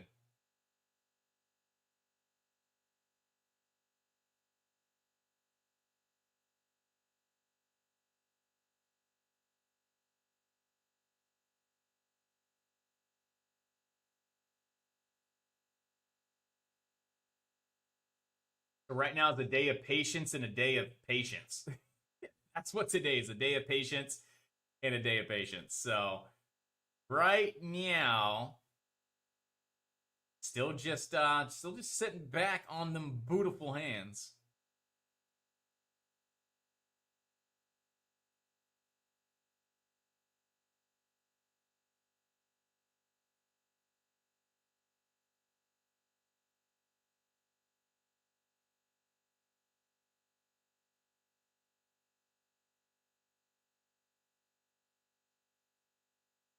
Still down about $100 on CPIX. I'm down like 177 on the day. I'm down $18, right? So I'm down 18 bucks. Big whoop.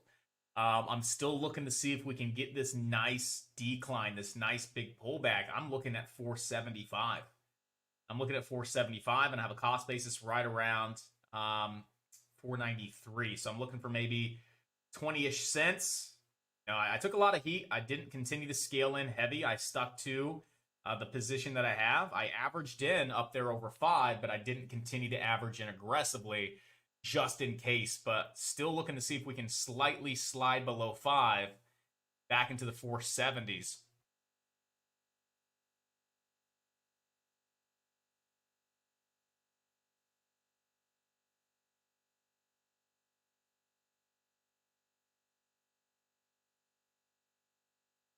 In ADGI, waiting for 53.76. IMGN, there is nothing. RNXT, that trade is over.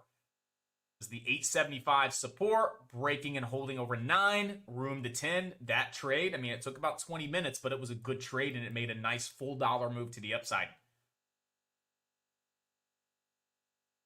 I have yet to get any kind of short on Netflix yet. I'm waiting for an intraday bounce back up into like 663. And that's where I may start to consider entering a short position on Netflix.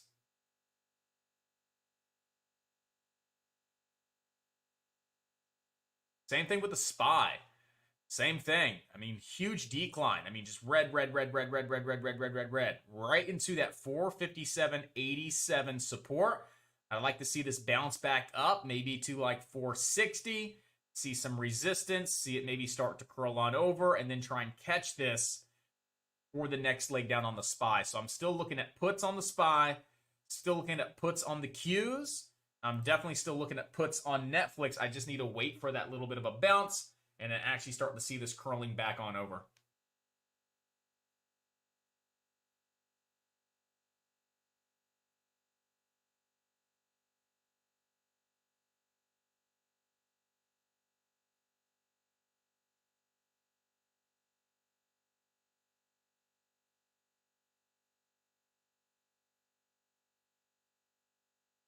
I'm still holding CPIX short. Took some heat, but I'm still being patient with it.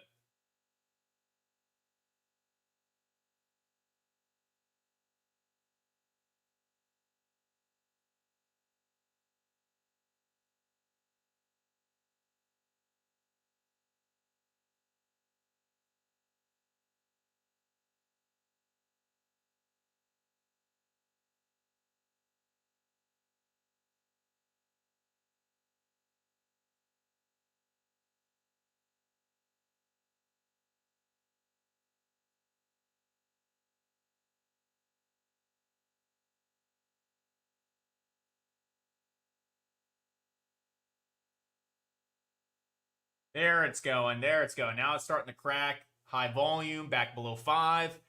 I'm going to be patient with this. 475, I think, is a decent little exit here. 475 is a decent little exit.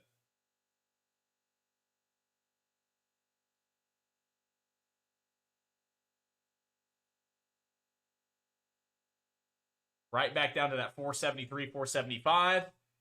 I was expecting the rug pull here, right, for that 20-cent decline. I guess now I'm going to take it for this 20-cent decline. So still getting the 20 cents I was kind of wanting. Took a lot of heat on the trade. I should have continued to scale in, average in, but I didn't. I love it, Skylar. I'm going to the bank. I would say, Jeffrey, 6 months minimum. How long should you paper trade before transitioning to real money? I would say at least 6 months. I mean, the longer the better. I'd say at least 6 months until you build that confidence. I mean, the longer the better, because the more you're in a paper account, the more you're testing, the more you're identifying what works, the more confidence you have when going to a real account. So that's what I would say. Is I would say, you know, at least 6 months minimum until you really have that confidence. If you're not confident after 6 months, do another 3. If you're still not confident, do another 3 until you're like, you know what? I feel confident. I have a proven track record of success. I can look at the data and I can see that I'm consistent and I'm profitable on a realistic account. Then it's time to go ahead and fund that realistic account and continue to do what you were doing on the real account and treat it the same exact way with no emotions, no hesitation, just doing exactly what you were doing on a paper account with a real account once you have that confidence.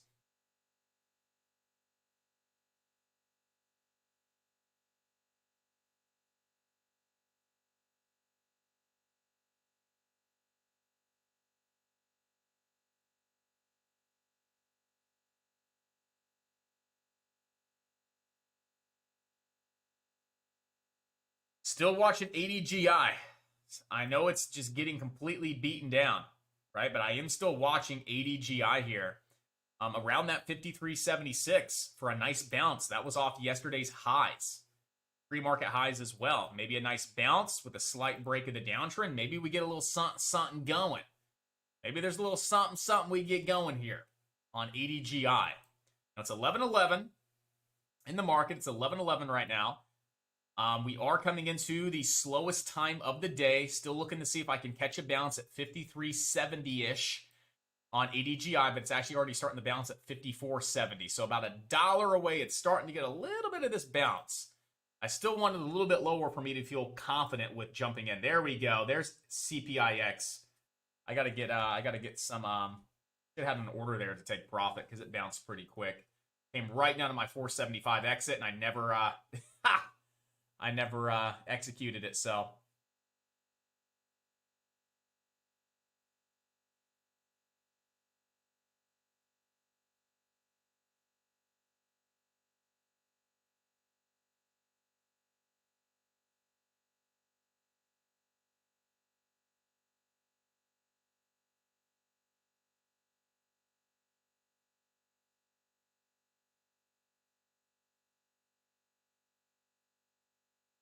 right now, I'm just looking to see if we get that extra little 10-cent drop here. I missed the exit on CPIX. It came down, and I just did not have my finger on the trigger, so I missed my 475 exit.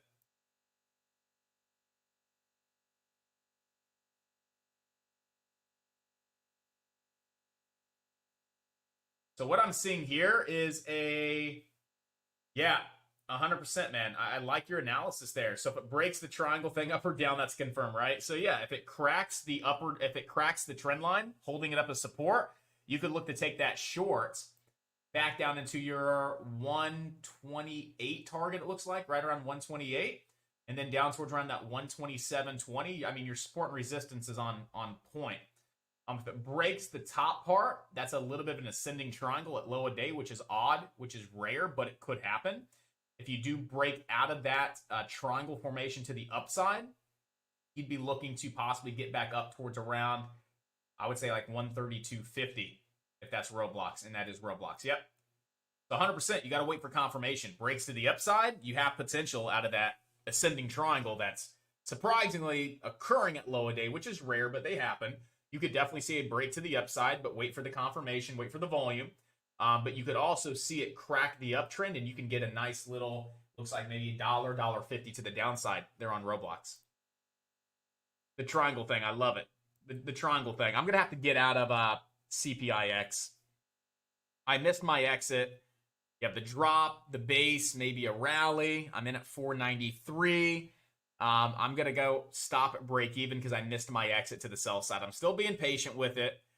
But if we come back up into the 490s, I am going to have to just go ahead and walk away at break even on CPIX, which stinks. I missed my execution at 473. I'm still being patient to see if I get it.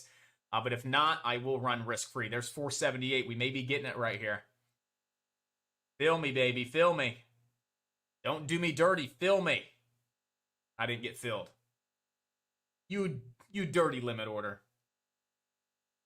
You dirty limit order. You're gonna stop me, huh?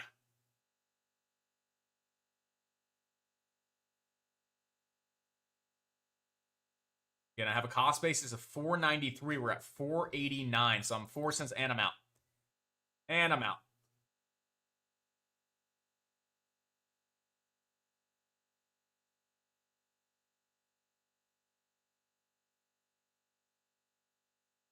I still think we could see ADGI just a little bit lower. I'm still thinking we could see ADGI just a little bit lower. How's Netflix looking? Do we have any opportunity with Netflix yet? Not yet, but getting close.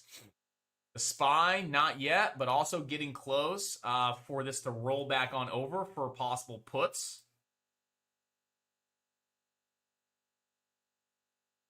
And ADGI 53.76 is the level that I like.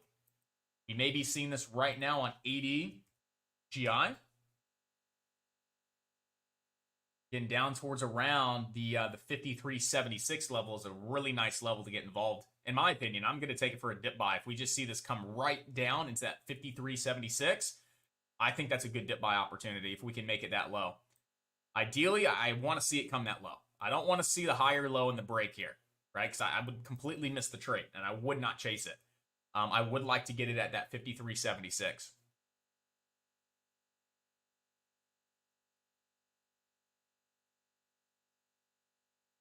Spreads are pretty large, too. You got 66 cents on the spread. 66 cents on the spread right now.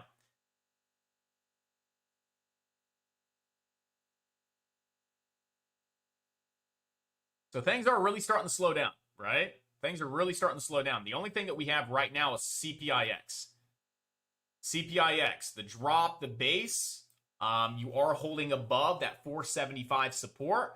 You are consolidating above that level as well. We could easily see this re-break 5 and push back up into the high a day.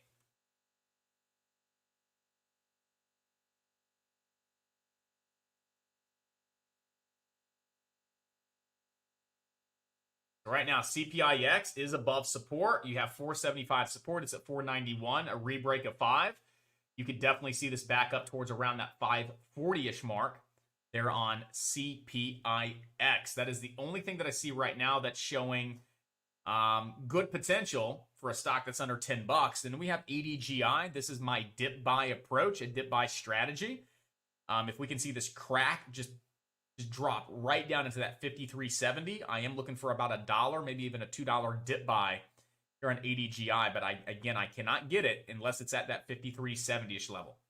Got about $1.30 more to the downside before I even get close to an entry.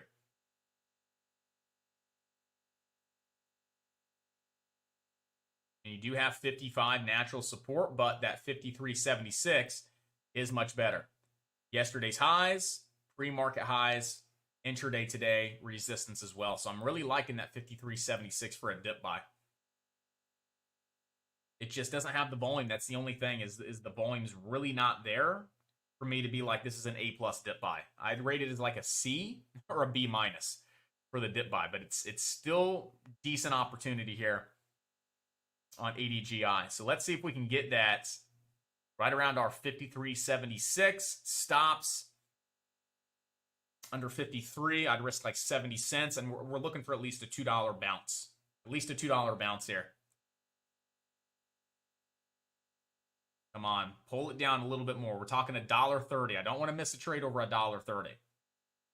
Ideally, don't want to miss a trade over $1.30. Something I've been waiting on for an hour.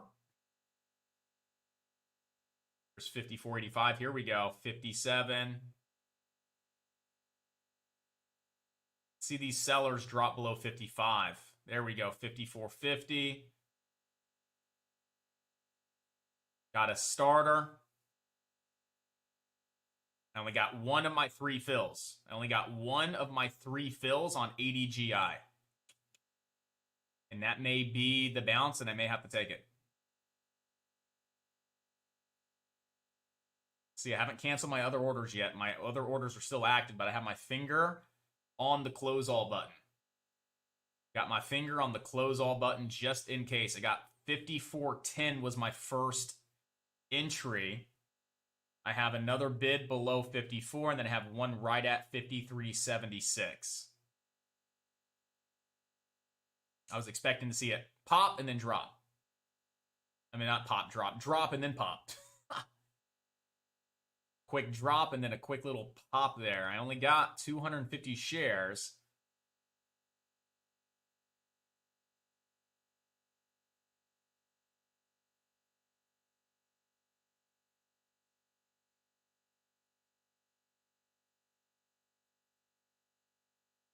It's not really cracking fast into that level, so I'm like 50-50.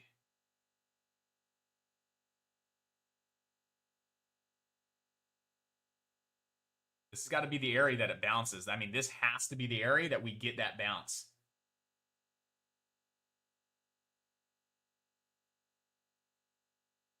It's not bouncing. I'm not really liking it. If it's not back above 54 here in a second, I'm not liking it for a dip buy. 53.50, I get out. 53, let's go 45. 53.45. It's not bouncing like I expected it to bounce. Plus, we just don't really have the volume. I was expecting to see a little bit more volume move in there. Now I'm going to have to cut it.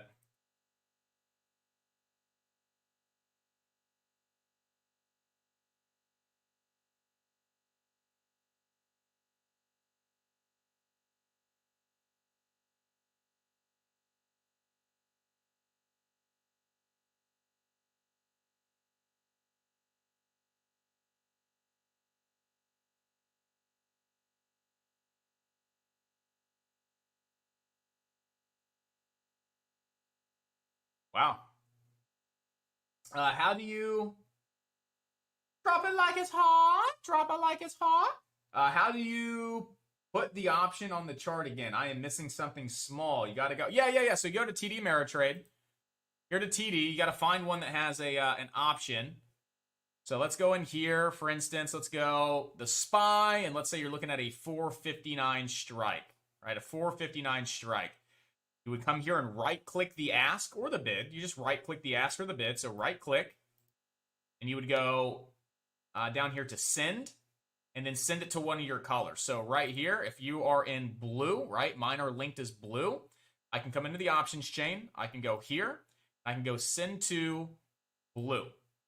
That's going to send it over to the blue, and now I have the options chain once I send it to blue.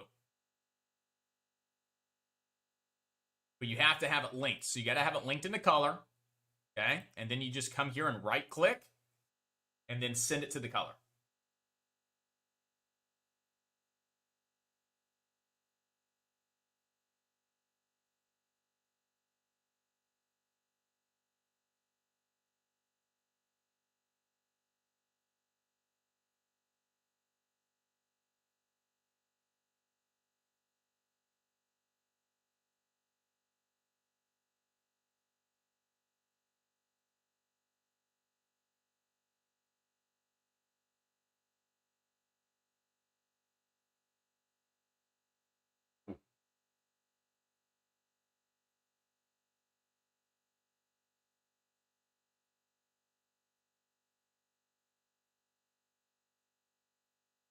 In CPIX, again, we're over lunch, so we just have to see if this stock's actually going to hold above this 475 over lunch. Netflix, I still haven't been able to pinpoint an entry yet over on Netflix. ADGI, I mean, it's getting very, very tight inside this downtrend. I mean, it could pop and really start to get some action to the upside. I mean, back above 55, you could really see a quick little pop here. You know, you lost that 53.76 momentarily, but it is popping up somewhat nice here. Still, you know, trying to hold above those highs. I mean, it came down just a little bit lower to like that 51.60 mark. But it did get a nice little bounce there. Let's see if it has potential to break the downtrend and get back above 55.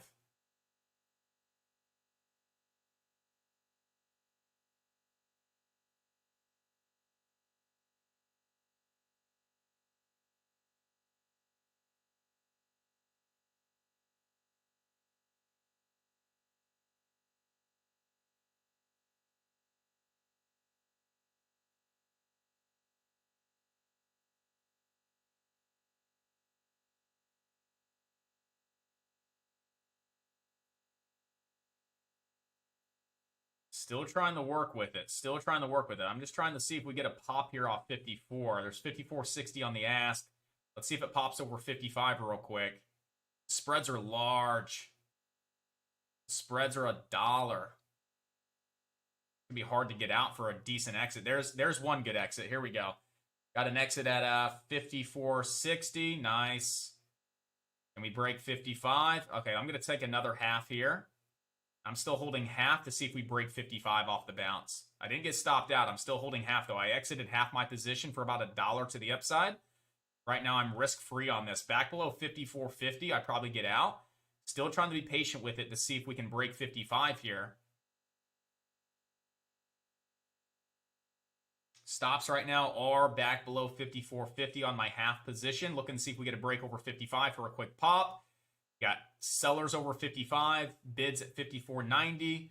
Let's see if bids can pop over 55. That may bring some volume in. There we go. Let's take another half. Let's be smart. Let's run a stop loss at break even. Nah, I won't run a stop at break even. Back below 55, I'll get out. I'm still holding 250 shares. I'm trying to hold this as long as I can to see if we get a nice big bounce. If we get a nice big bounce, I'm trying to see how long I could stay in this trade. Back below 55 on the buyers, I am walking away from the trade 100%. We're at 55.30 on the buyers.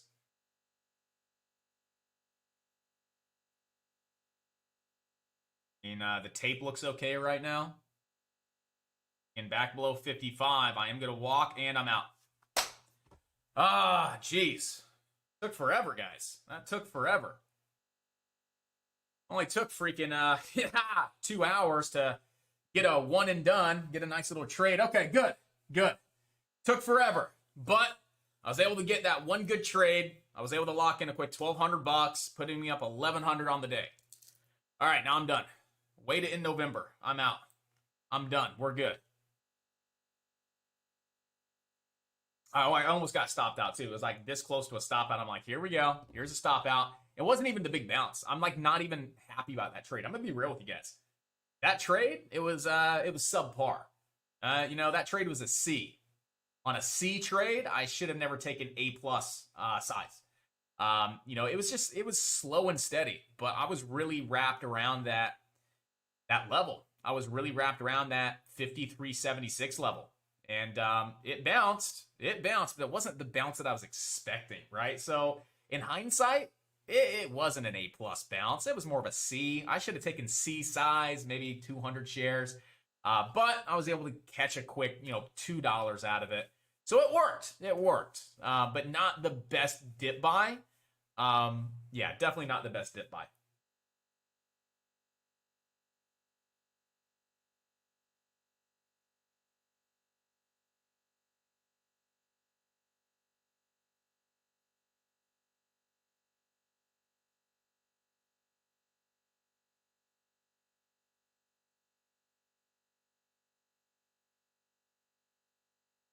All right, so let's do this, guys. Let's do this today. Okay, today. Where's my weekly schedule? 11/8, 11/22. Where is the? Oh, did I save it as a template again? I probably saved it as a template. I accidentally saved it as a template. So what we're gonna do today, guys? It's the last day of November. All right. As you guys know, the theme of November is what?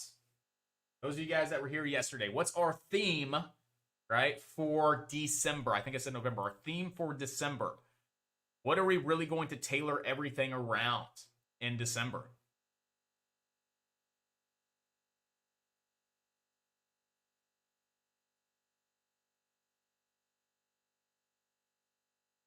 Discipline. Correct, Mr. Corey. Yeah, so discipline, December. What we're going to do in December is we're going to try to tailor everything around discipline.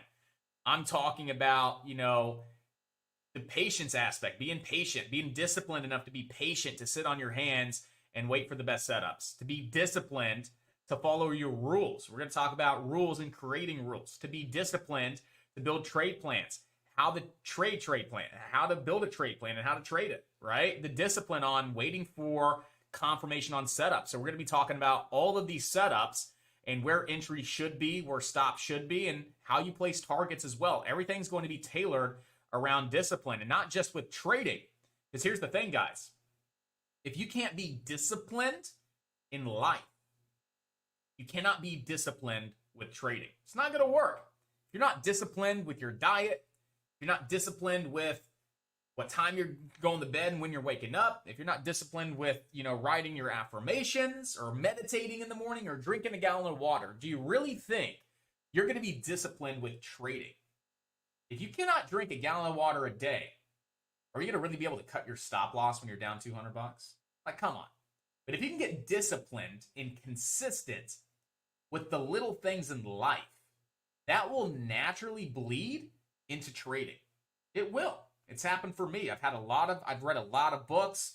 I've done a lot of trainings on consistency and discipline for my normal life. It had nothing to do with trading. Nothing. But honestly, that consistency in my day-to-day life and that discipline in my day-to-day life bleeds in to my trading. And it allows me to be more disciplined because I just have that natural instinct to be disciplined because I do it so consistently throughout my entire life. So yes, the theme for December is discipline, December. It's not just going to be trading related, right? We're going to talk about how to become disciplined in your day-to-day life. What are some things you should do before you start your computer in the morning, before you open up your charts, right? Be disciplined and maybe meditate. If you want to meditate, if you're religious, pray in the morning, right? Connect your body and your mind back together. Right? Talking about meditate, writing affirmations. Like there's so many things that we can do little things that a lot of us take for granted, like, I'm not going to do that. Well, what happens when you're down 200 bucks in a trade? I'm not going to cut it, right? Learning to be disciplined and consistent in your day-to-day life, that'll bleed into trading. So it's going to be a mixture of the two. And the reason I want to do a disciplined December is because I want each and every one of us to have this strong discipline rolling into 2022. I want you guys disciplined on building plans. I want you guys disciplined on having rules and abiding by them. I want you guys being disciplined, right, to not chase stocks at high a day or not catching falling knives. I want you guys being disciplined with your plans. I want you guys being disciplined and consistent with everything. And then things that you're doing in your day-to-day life. I want you guys to challenge yourself throughout the month of December, right? Do 20 push-ups every hour. If there's going to be things we talk about, what are things that you're unhappy with in your life, right? Are you happy with your weight? Do you want to work out more? What are things that you're unhappy with, right? And we're going to find things to allow you to be more disciplined with those. And that, honestly, guys, will bleed into your trading and make discipline with trading so much easier if you can just do it with the little things in your life. So what we're going to do today, we know the theme of December, discipline December, and we know why we're doing it. There's 20 days in December, right? There are 20 days, I think, in December. What do we have in December? 1, 2, 3, 8, right? Another 5 is 13.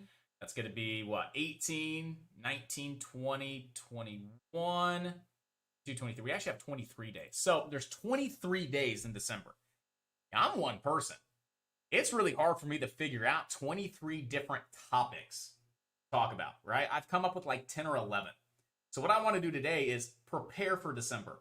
What are things that you think are crucially important to your trading? And I'm going to write it down. I'm going to build a lesson, and we're going to make sure we hit everything on the head, not just discipline related, but anything that you think is crucially important to your success as a day trader. Now, I'm going to take time this weekend, and I'm going to start putting all of these lessons together to make sure that we have the discipline and the consistency that we need rolling into 2022 and just have really good momentum out of the gates and crush our goals for 2022. And that's something else we can do as well, as how to set goals, achievable goals. So many things that's going to help you in your life and in your trading as well. So right now, for the next 30 minutes, right, what is something that you really need help with as a trader? What's something that you are really struggling with that you know if you get the help, you're going to be a better trader? What's something that you struggle with? And don't be afraid. Don't be scared. Type it in chat. Or if you have a recommendation or an idea that fits beautifully in with our theme of Discipline December, go ahead and type that up in chat as well. I want to get you guys' recommendations, your ideas, and really, what are some things that you really need help with to make you a better trader? And we're going to make that happen in December. And there's no excuses coming into 2022 because you guys are going to be rocking and you guys are going to be rolling. All right. So let's take the next 35 minutes and see.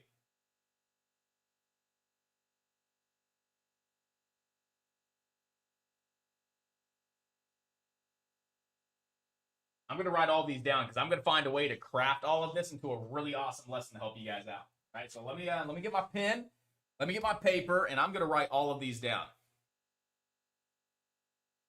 So Skylar's saying buying early in the day. Is that something that you struggle with, Skylar? Buying early in the day? Usually it's the high day at that time. You know how stocks run in the AM. They run quick, right? And then they start pulling back, and then they get that next leg up. So discipline with, not chasing stocks. Okay, so not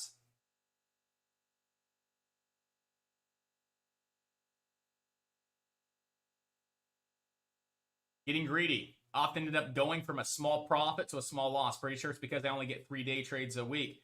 I want to let trades run. Okay, that's a good one. So not scalping the market, right? Not quick trades, but actually saying I got 3 trades. And I want to make sure that I'm taking advantage of the best setup. So, how to let stocks run.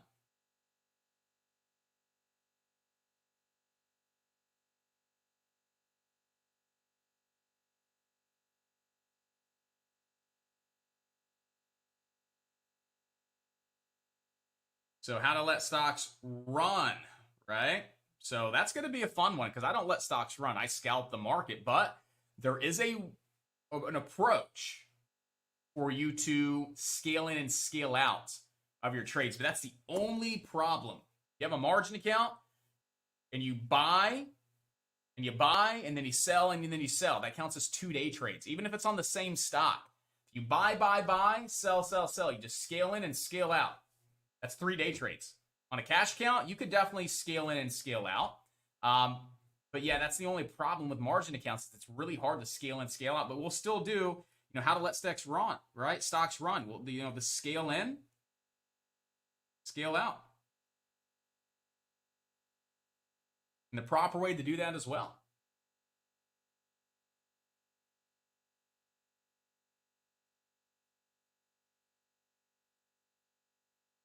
So trying to catch a knife, right? Versus waiting for a reversal confirmation. So we could do a dip buy lesson versus reversals, right? So one is a dip buy. If you're really good at identifying support, you're good at reading the tape and price action, dip buys are very rewarding. I love dip buys, right? But there's a difference between a dip buy, catching a knife, and a reversal. A little bit more patience, right? So we can do a dip buy versus a reversal lesson.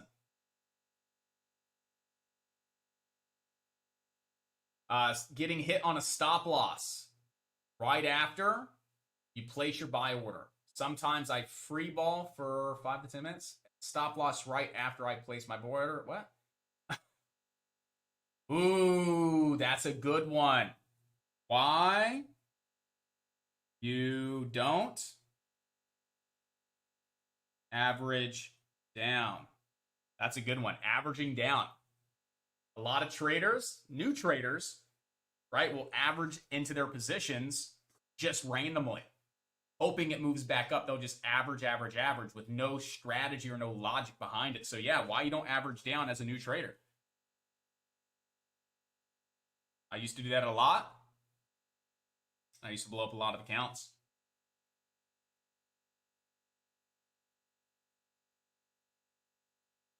Ah, gotcha. You usually put the stop 5 minutes. Okay.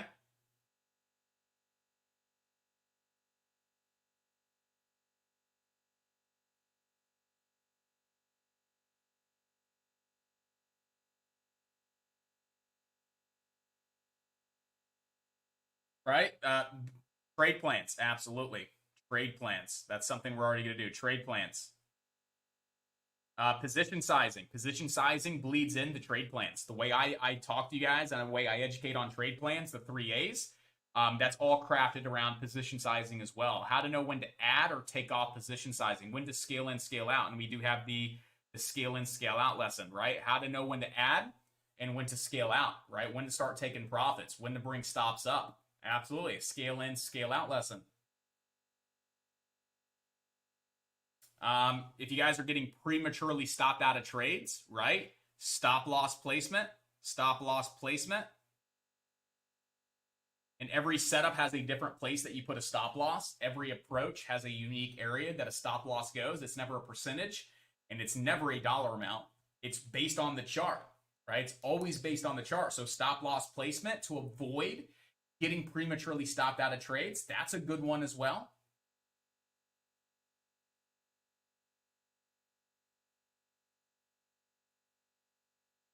That's a good one. It is more of a mental thing, but recovering from a loss and being mentally with it, not miss other opportunities that day. That is definitely one of those that we just talked.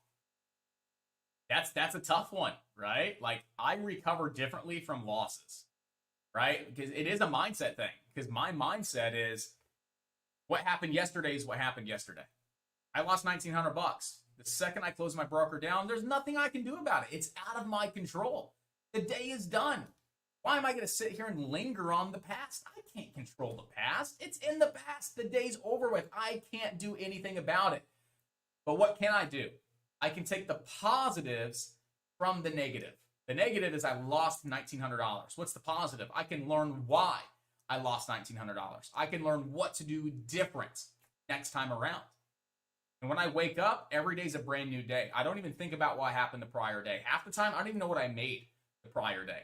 I wake up, I open up shop, It's a brand new day, brand new opportunities. I never linger on the past because I can't control it. All I do is in the moment, if I have a red day, is I learn from my mistakes. And I visually see, I did this wrong, I did that wrong. I could have done this, and I could have done that different. I will write myself a note. I will write a sticky note. I will post it on my computer. So when I come back in my office the next morning, I've completely forgot about the prior day and my loss. At least I see those consistent reminders. Don't chase high day stocks, right? The market is very choppy right now. Don't overtrade, right? Wait for rug pull. Like, leave yourself constant reminders of things that you noticed in the moment during that day of a loss. So when you come back into the market the next day, you're like, yeah, definitely shouldn't chase high a day. I know that. Definitely not going to chase high day today. There's a lot of rug pulls in the market this week. All right. So really try and be extra disciplined with taking these good setups because we have a lot of rug pulls, right? And have that constant reminder and take today as a brand new day with brand new opportunities. It's discipline because, you know, you got to be disciplined to have that mindset shift. So that's something that we can talk about as well. That's tough, but it's all emotions. Yeah, it is 100% at the end of the day. It's all emotions, right?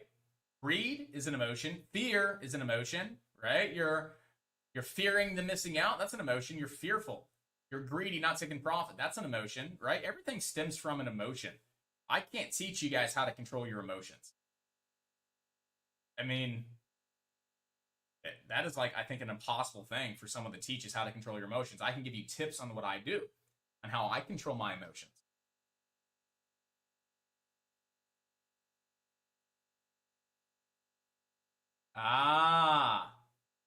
I don't know if anybody else has this issue, but $100 doesn't get me excited. Sometimes I'm $100 in seconds on options and I hold. Again, that's greed. It's greed, right? Because here's the thing, Skylar. $100 times 5 is how much? $100 times 5 is how much? $500. $500 times 20 days a month is how much? $10,000. $10,000 times 12 months is how much? $120,000. So in the moment, $100 doesn't seem like a lot. But if you can do that consistently, 3 to 5 times throughout the day, and let's be honest, you usually have 3 trades, give or take, right? Would you rather be up $100 and then go down 100 just for your next trade to put you break even, and then that third trade put you up $100? So you could be up $100, you're not taking it because it doesn't get you off. Now it goes down to a $100 loss. So now your next trade at $100 breaks you even, and your third trade puts you up $100 on the day. But what if you would have just taken the $100, the $100, the $100? You would have made $300. $300 a day times 20 days times 12. How much is that? That's almost $100 grand. So yeah, $100 in the moment doesn't seem like a lot. But when you're consistent, when you're consistently making $100 a trade because you have an edge in a strategy, guess what? Over 2 to 3 trades, it adds up over the course of a year. You're now making 6 figures a year, but in the moment, you're only making $100 a trade. So that should get you off. Think about it that way. 100 times 3 is 3, and do the math. That gets you off. Man, that's 6 figures a year. What? Right?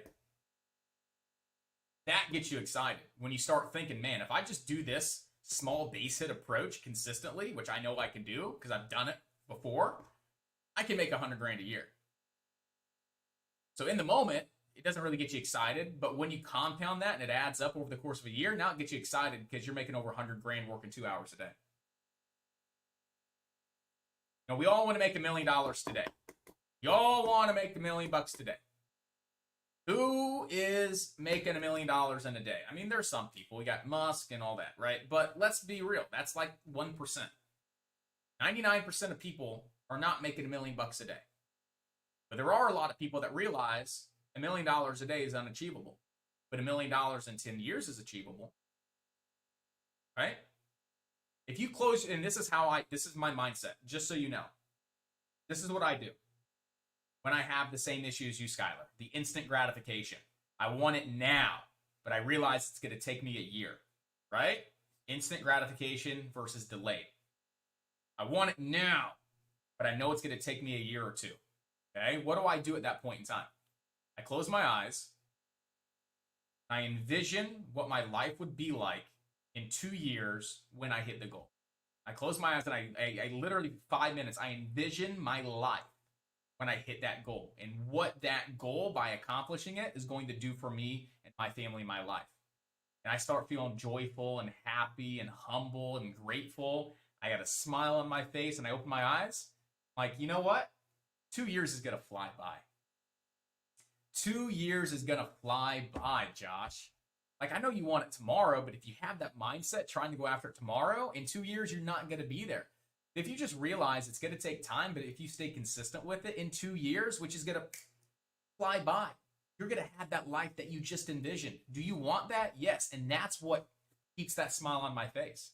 Slow and steady wins the race, right? We're looking for base hits, consistency. And then in time, right, you will have exactly what you want. So that's what I do. I close my eyes and I envision what my life would be like if I hit my goals. And what I do, I have a goal and I put a time horizon around it, right? Yearly goal, 2-year goal. Then I break that goal down into months. Then I try and break it down into weeks and I structure it because a dream is just a dream. But a dream written down, right, can be something that's achievable. And a dream that's written down that has times is a goal. And when you actually break those goals down into like little projects, little weekly projects, weekly to-dos, that's when it becomes achievable. So everything that you want in life, right now it's just a dream. You're wishing it. But once you start writing it down on paper and you put structure, the dates that you want to accomplish it, how you're going to accomplish it, really breaking that down into achievable goals, that dream becomes a reality.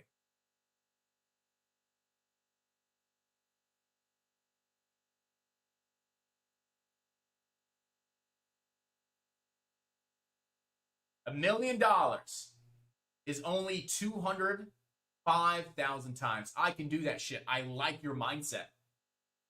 I like your mindset. You just do it 5,000 times, only $200 each. Oh yeah, dude, you're $1 million. You can do that shit.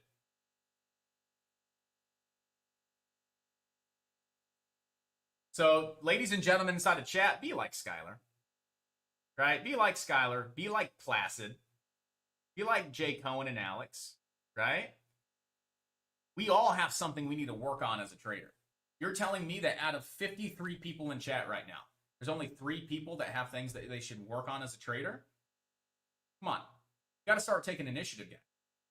I'm not saying you're not. Maybe you're doing something. I'm not trying to be like that guy, like you're not taking initiative. I'm saying if you want to level up and take that trading in your life to the next level, you have to be willing to say, this is what I need help with. You have to take the initiative to speak it, right? There's 53 people in chat. I need help, right? There's things that I know I can work on, and I've been doing it for 8 years. You guys have been doing it for 8 months. I know for a fact there's something that you guys need help with. So type it in chat. I'm here to help you. I'm doing this for you guys, right? I can come in and I could stream my scanners, and this could be the Josh Howerton show, right? Watch me trade, watch me brag. That's what this could be. There's a lot of communities that are like that, just so you know. Ask Beth, ask everybody else. There's a lot of communities. It's the Josh Howerton show. Watch me trade and watch me, impress you with my amazing profits and not give 2 shits about anybody. Besides, you get my scanners, I'm going to commentate, and you're going to watch me make $2 grand a day. How's that beneficial to you? How's it beneficial? Not beneficial at all. But I really do care about your success. I want to see you successful. That's why I'm so passionate and why I'm so demanding. Sometimes I'm like, hey, 53 people. I know there's 53 of us, including me, 54, that need help, that have something that they could work on today to make them a better person or a trader tomorrow.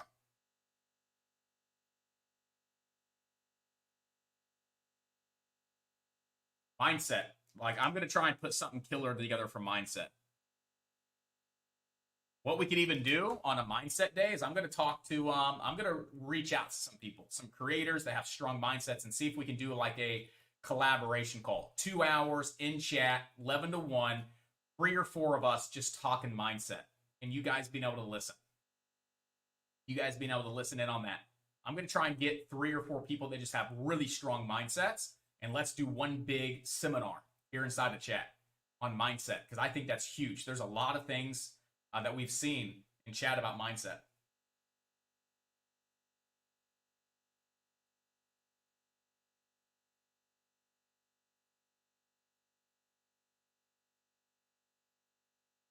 So trade plans, yeah. And again, it's all about discipline, getting disciplined with this. And what I'm going to do is we're going to break these down every single day. We're going to talk about a new topic every single day.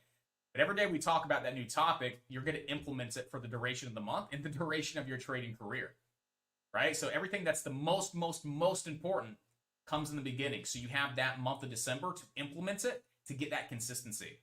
Everything else that's not really trading related, but that's still beneficial and helpful for you, we'll push that out until the end of the month.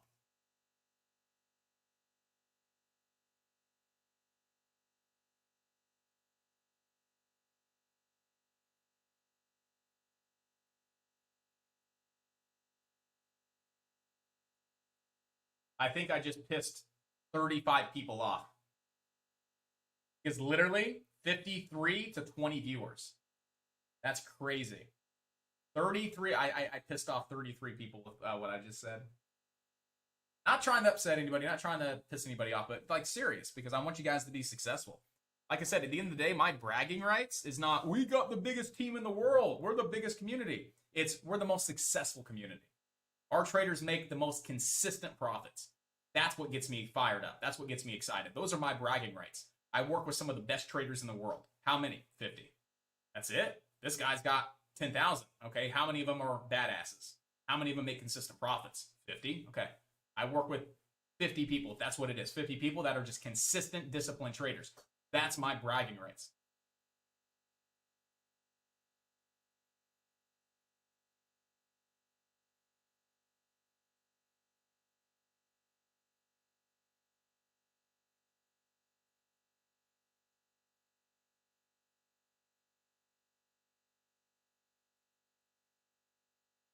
Yeah, Jay Cohen, absolutely. The more you're in chat, right? This is your first week. The more you're here, the more things are going to click, right? Don't expect things to start clicking. I mean, things will start clicking in the first week, right? But don't expect to just master this in a week or two. It definitely takes time. I can tell you, I was in a lot of communities as a new trader. I went from community to community every 2 weeks, every month. I never just stuck with one. And if I just would have stuck with one in the beginning, I would have really learned a lot and I would have picked up a lot. So yes, that will definitely come in time and it will come quick as well. I try to be very thorough with numerous topics throughout the day and really try to make sure that everybody is walking away learning something new today that they didn't know. That's my goal. That's what I strive, is trying to allow everybody to walk away at the end of the day with just learning something new, of value.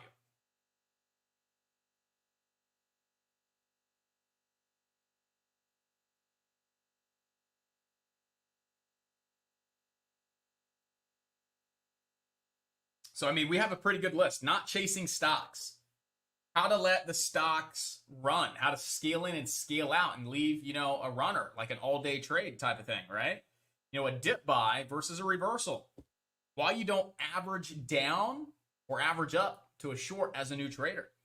How to build proper trade plans. The 3 A's. Stop loss placement. And then mindset. And I'm really going to try and find something that's creative for mindset. Let's go look at Bitcoin real quick. Let's go look at the crypto market and let's see what crypto's doing today.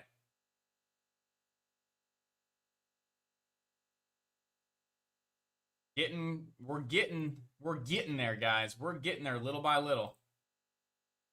So I'm still looking for this zone, right? I'm still looking for that 52, 53 zone before I start buying more. I just put more money in my Coinbase. I put more money in KuCoin and Webull. I'm sitting on 50% cash. I put 50% more money in my accounts yesterday, and I'm still sitting on 50% cash, and I'm still looking for better buying opportunities.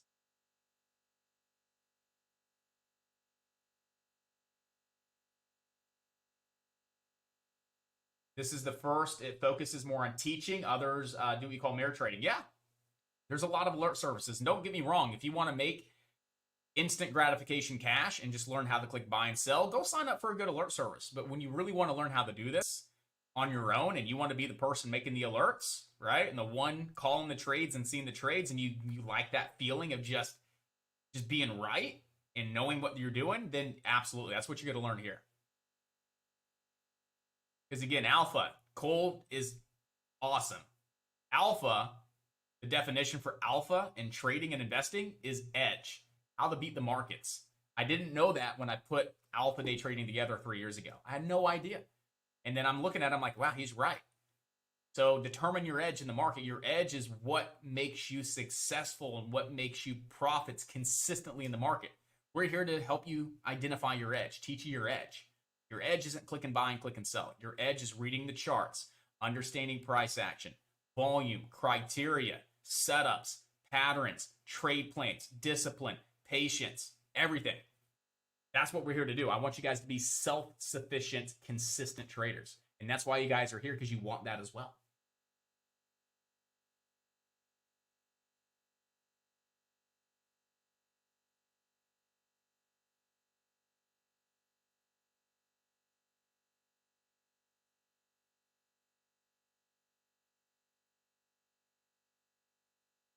That'll do it too.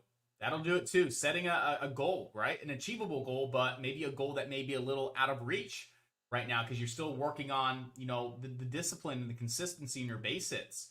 So what I would do, Kits King, is I would set, if that's not an achievable goal, I would set smaller, realistic goals that put you into that $10,000 position. Instead of saying $10,000 in 2 months, that's $500 a month, or $5,000 a month. And at $5,000 a month, that's $250 a day. But what if you're only consistent with $100 a day right now?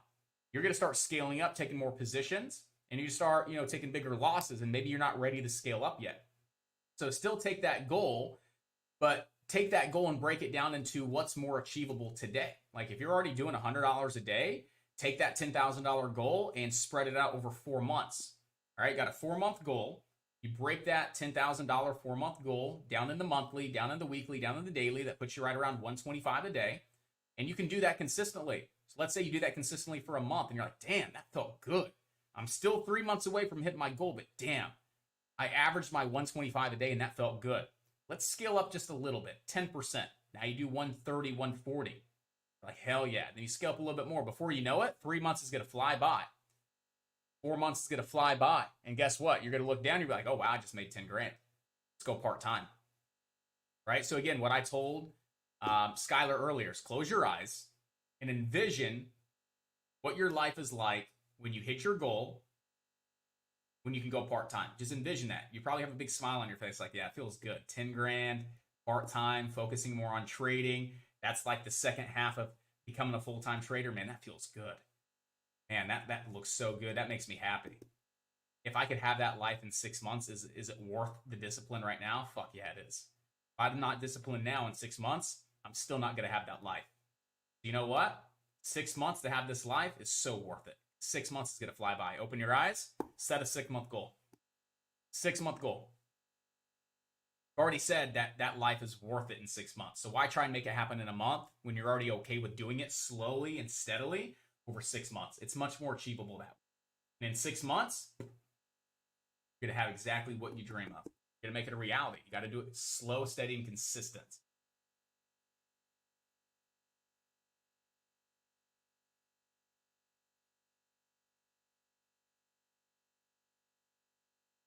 Movie star, from what you are teaching, my watch list this morning was similar to yours before the live stream, and my charts were close than what I could have ever dreamed of. So nice, nice.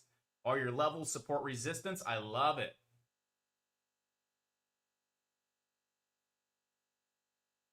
So again, guys, it sounds so corny, but seriously, take a moment, close your eyes, right? Shut down the stream, mute the stream, mute the stream. Go sit in a chair, lean back, just close your eyes, 5 minutes, and just think about that life.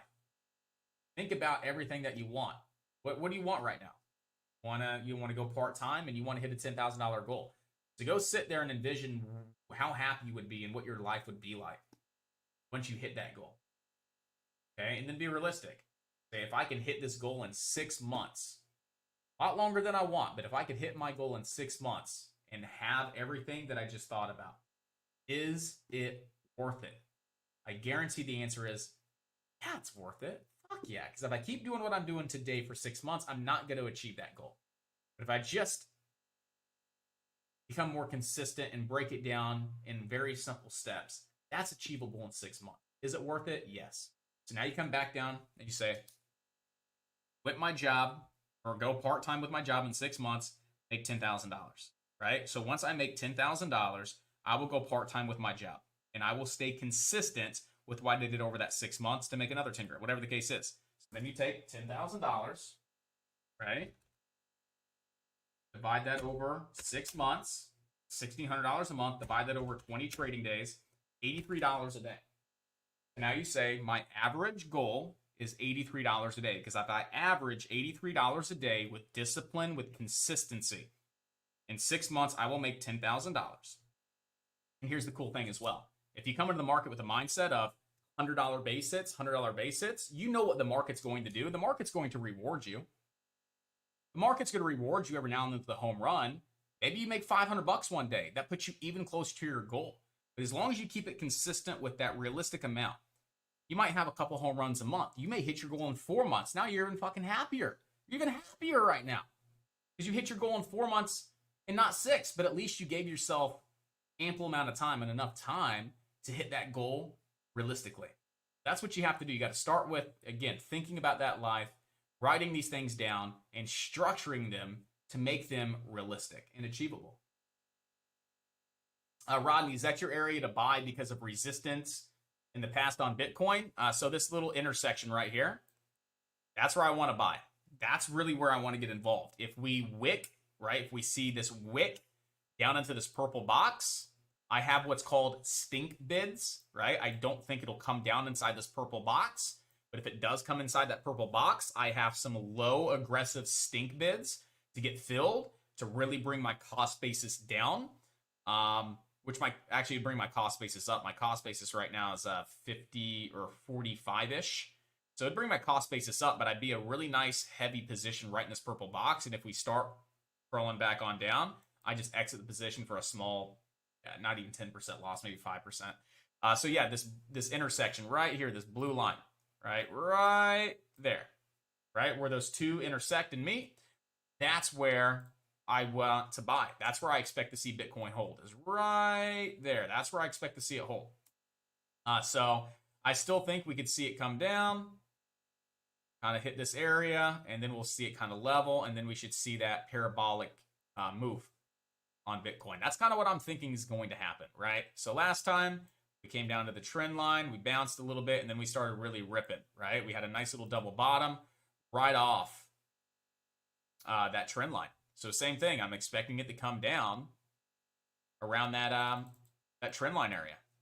And that's what I'm saying. If it does drop and you see it wick down and then pop back up, right, something like that, I want to make sure I'm getting all these nice fills through this area, because I do expect to see Bitcoin, hopefully take off if we get the bull run. You're going to have a 71.8 target, have an $83,000 target, a $100,000 target, and then a 117 target there on Bitcoin. And if it's as parabolic as we expect it to be, right? If it's as parabolic as what we expect it to be, it's going to be a pretty big explosive move. Look at the last few times it's absolutely gone parabolic. So if it comes down and bangs those areas and it starts going parabolic, I mean, you could really see it start ripping and running very, very quick. And that's putting you into, right, January, first part of January. You could definitely see those targets being hit.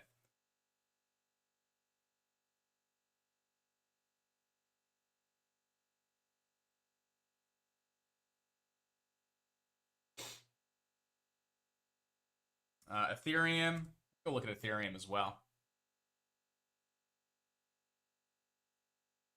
So Ethereum, same thing, right? Same thing. We have this prior level of resistance support. We call that like an imbalance, right? We came down and we've really been bouncing off of it, but I still have that intersection right there, even on Ethereum. So again, I'm expecting to see Ethereum kind of roll over, final shakeout, and then start its nice rip to the upside.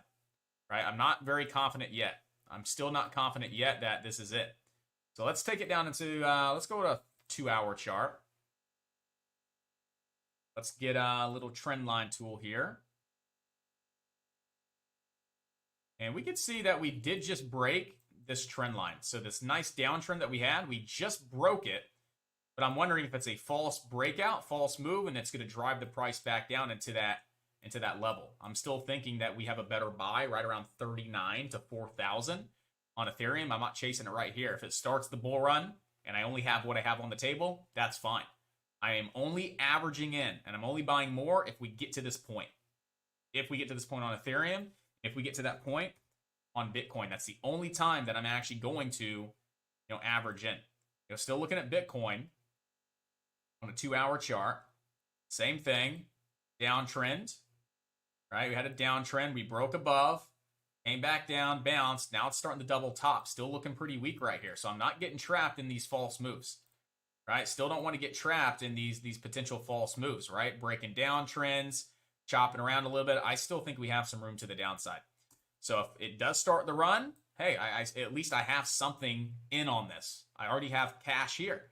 I already have money here. I was already cost basing in, right? 45, 46 on Bitcoin, in the low 3,000s on Ethereum. At least I have some cheddar on the table. But if we come down to this area, I'm going to buy a lot more. I'm going to buy 50% more. Well, 100% more. I got 10 grand invested and I dump another 10K, that's 100% more. So yeah, I'd be investing double what I have invested right now for this bull run.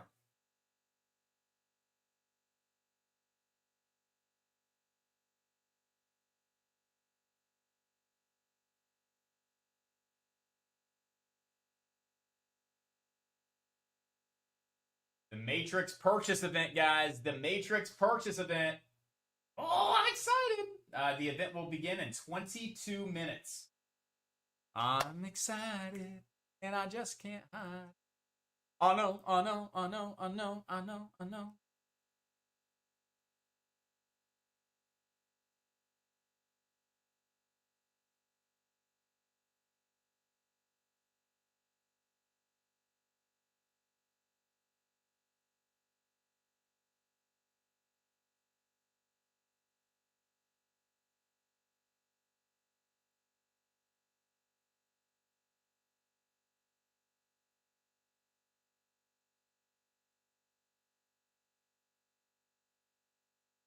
I'm just checking out the new platform, guys. So a little sneak peek. Same kind of structure, same layout.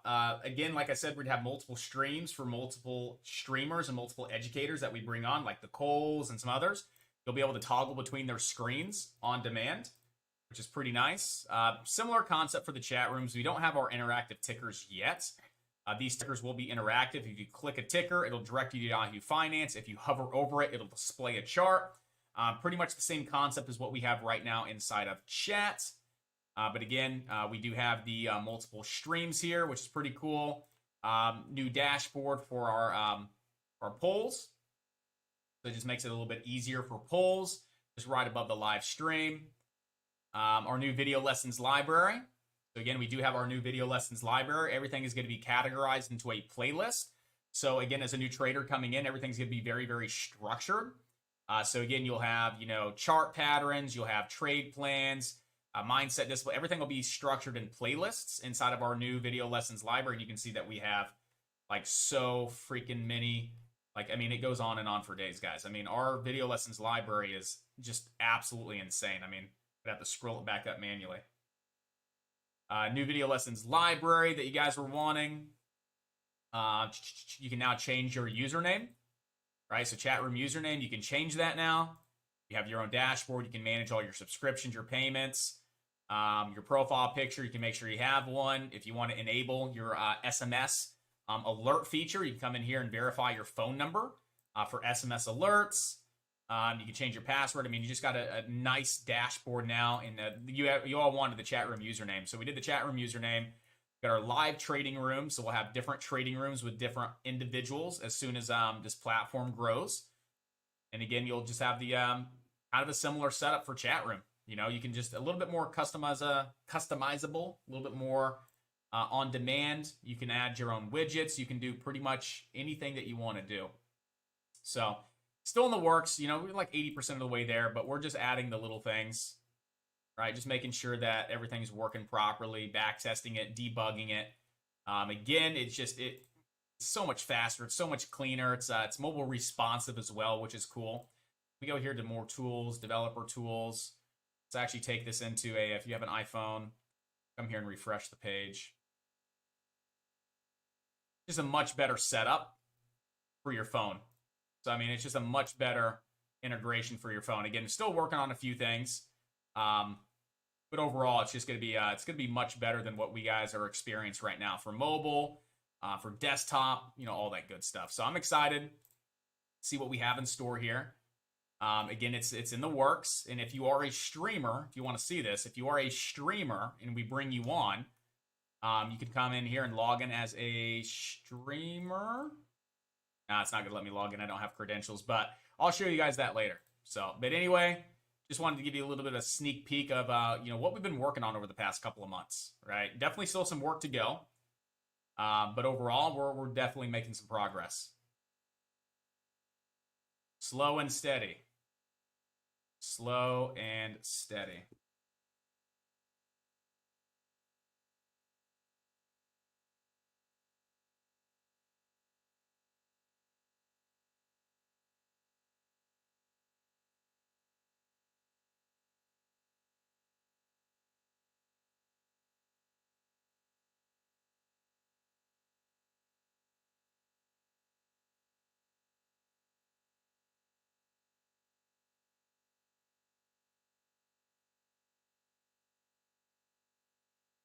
I like that the charts and scanners. Like if you don't want all that on the page and to scroll up and down, you could literally just click that and then boom, right? What you have is what you have. That's your chat room now. You don't have to have all that the scanners and stuff up here. You can just hide those and you're good to go. So I'm excited. We should have that rolled out here very soon.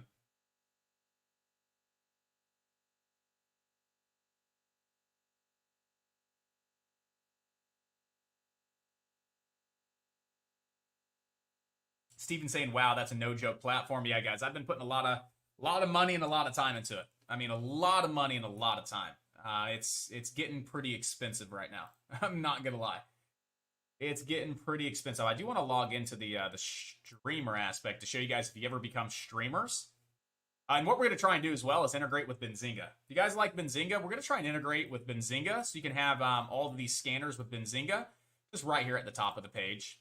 So we're going to try and integrate with Benzinga Pro. I think that'd be cool. But let me see if I can very quickly log in as a streamer real quick and show you the streaming dashboard. If you guys ever want to stream and host a community and just kind of take your knowledge and share it, you can have your own dashboard as well. So I'm going to show you the streamer dashboard we've been working hard on as well. Update.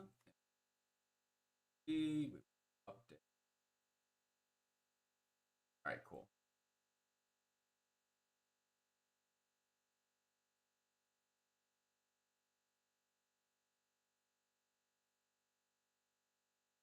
Cool. So yep, you got your streamer dashboard as well. So you can access your streamer dashboard. You can actually input your streaming times, if you have any free channels, private channels, all your social connects. You can add your streaming sources as well. So if you want to add different streams, you can create your own polls as well. So you can come in here and create your own polls and delete them out. You're good to go.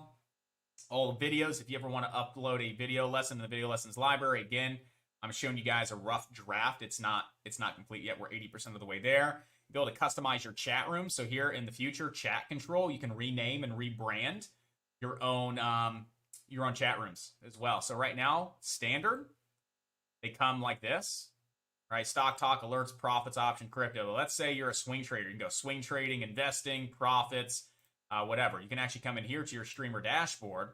You actually be able to change the titles in the rooms that you're working in.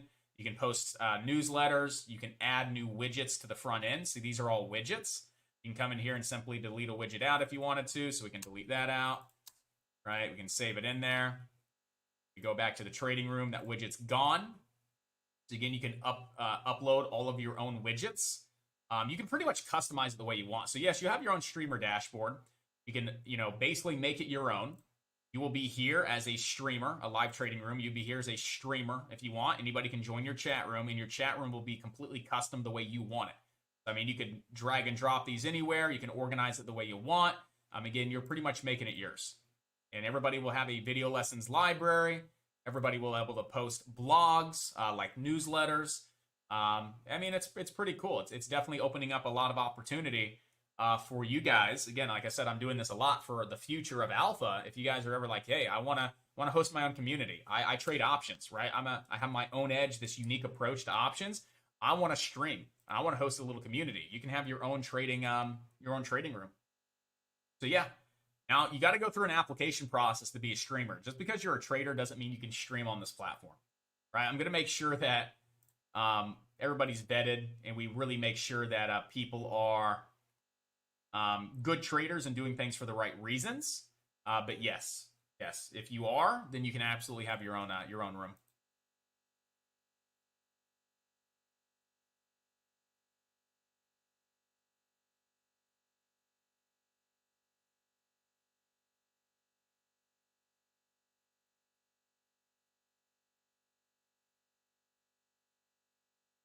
Right now it is 12:17. We got 43 minutes and 13 seconds. The event will begin at 10:01 a.m. That's Pacific time. So I'm excited. I'm so excited for the Matrix. You guys want to watch me buy a Matrix NFT? Shit. We'll pull it up. Nah, we'll do it when the time comes. I'm going to buy some Matrix NFT today. I don't know why. I just feel like buying some Matrix NFTs. But right now, before lunch, 12 o'clock, guys. Not a bad day. Definitely rough. Like I said, 80 GI. I wasn't really happy with that trade. I mean, it was a $1,200 winner. It was a trade. It was a winner, but I'm not happy with it. I'm not happy with that trade whatsoever. And that's the thing, guys. Just because you make money doesn't mean you're like super stoked and super happy with the trade. Like, looking at it in hindsight, it definitely wasn't a good trade. It just worked out. So, very fortunate. Be able to, close out November with a nice green day, right? With a nice green day. You buying Matrix with ETH? No, it's what's it called? PPO something. Let me go back to the website real quick. I buy it with Palm. No. DAI. DAI. I buy it with DAI. It's like a stable coin. It's like a Tether stable coin. So you got to buy it with DAI on the Palm network, I guess. So I set everything up last night for it. So I'm going to try and buy like 4 of them. Try and buy 4 of them.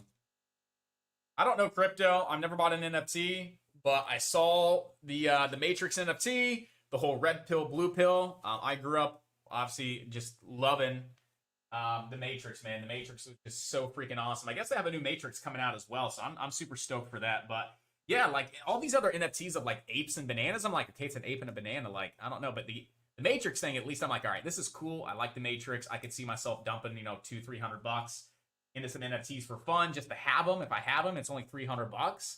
But if they ever become of something of value, then I got something of value, right? Maybe I make money on them, maybe I don't. So I'm cool.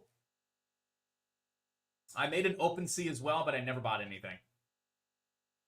Because there's so many things. Like, the cool thing with Nifty's, it's on Nifty's, NIFTYS, they only have certain projects.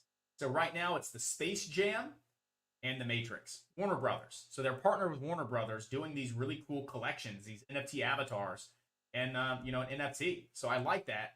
And then they have a secondary marketplace that you can only sell these particular NFTs. So if you want a Matrix NFT, you have to go to Nifty's secondary marketplace to be able to purchase it from somebody else.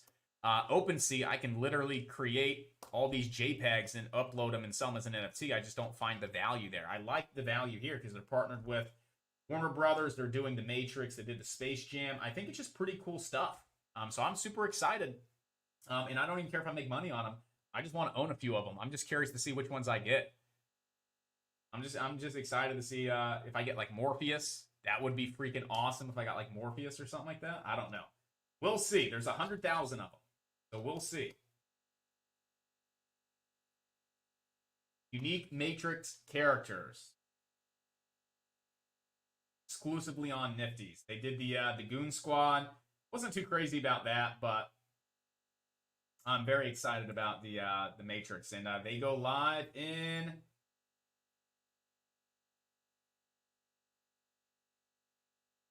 11:30, yeah, but the one that I just saw was 30 minutes they'll be live.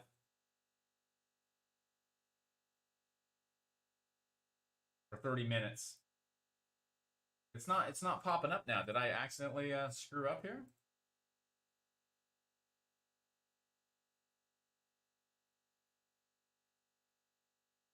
Countdown's not there anymore. What?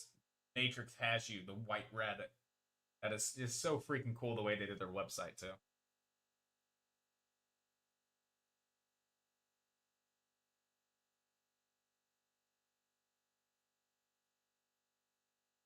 I'm gonna buy some Matrix NFTs. The Matrix, the NFT avatars. I'm gonna buy some of those. I think it'd be fun. Right now, nothing in the market, guys. Nothing whatsoever in the market. Everything's fading, falling. Right now, I mean, the focus is on, the SPY and the Qs. I've been watching Netflix. It's just kind of set sideways since that big decline. Never a really solid entry. I mean, it could have been here off the 9 EMA, but even in hindsight, that's definitely not. I would have rather caught it here for that big crack versus the slow, steady drop. So right now, I'll keep the SPY up. Right now, we definitely need to be watching the SPY to see if we're going to close red today. Let's see if, we're going to start entering correction territory. Right now, we're just pulling back. We're not correcting yet, but let's see if we start entering correction territory.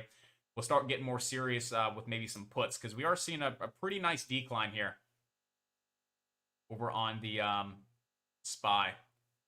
So right now it's 12:23. I got to use the restroom. I have a meeting with a developer, again, on the platform. We got a few things that we got to talk about and test. Usually we don't do commentary on Tuesdays, but I'll be here. I'll be buying my NFTs. I'll be doing a meeting. I'll be editing some lessons, all that good stuff, getting us prepared for December as well. So if you guys need anything or you have any questions, please let me know. Other than that, I'm going to go ahead and jump off the mic. And again, right now, guys, there's nothing happening. Right now, there is nothing happening. Sit back on your hands. Be patient. Let's see if there's anything in Power Hour, and let's see if we have any more opportunity come this afternoon, guys. All right, enjoy your lunch.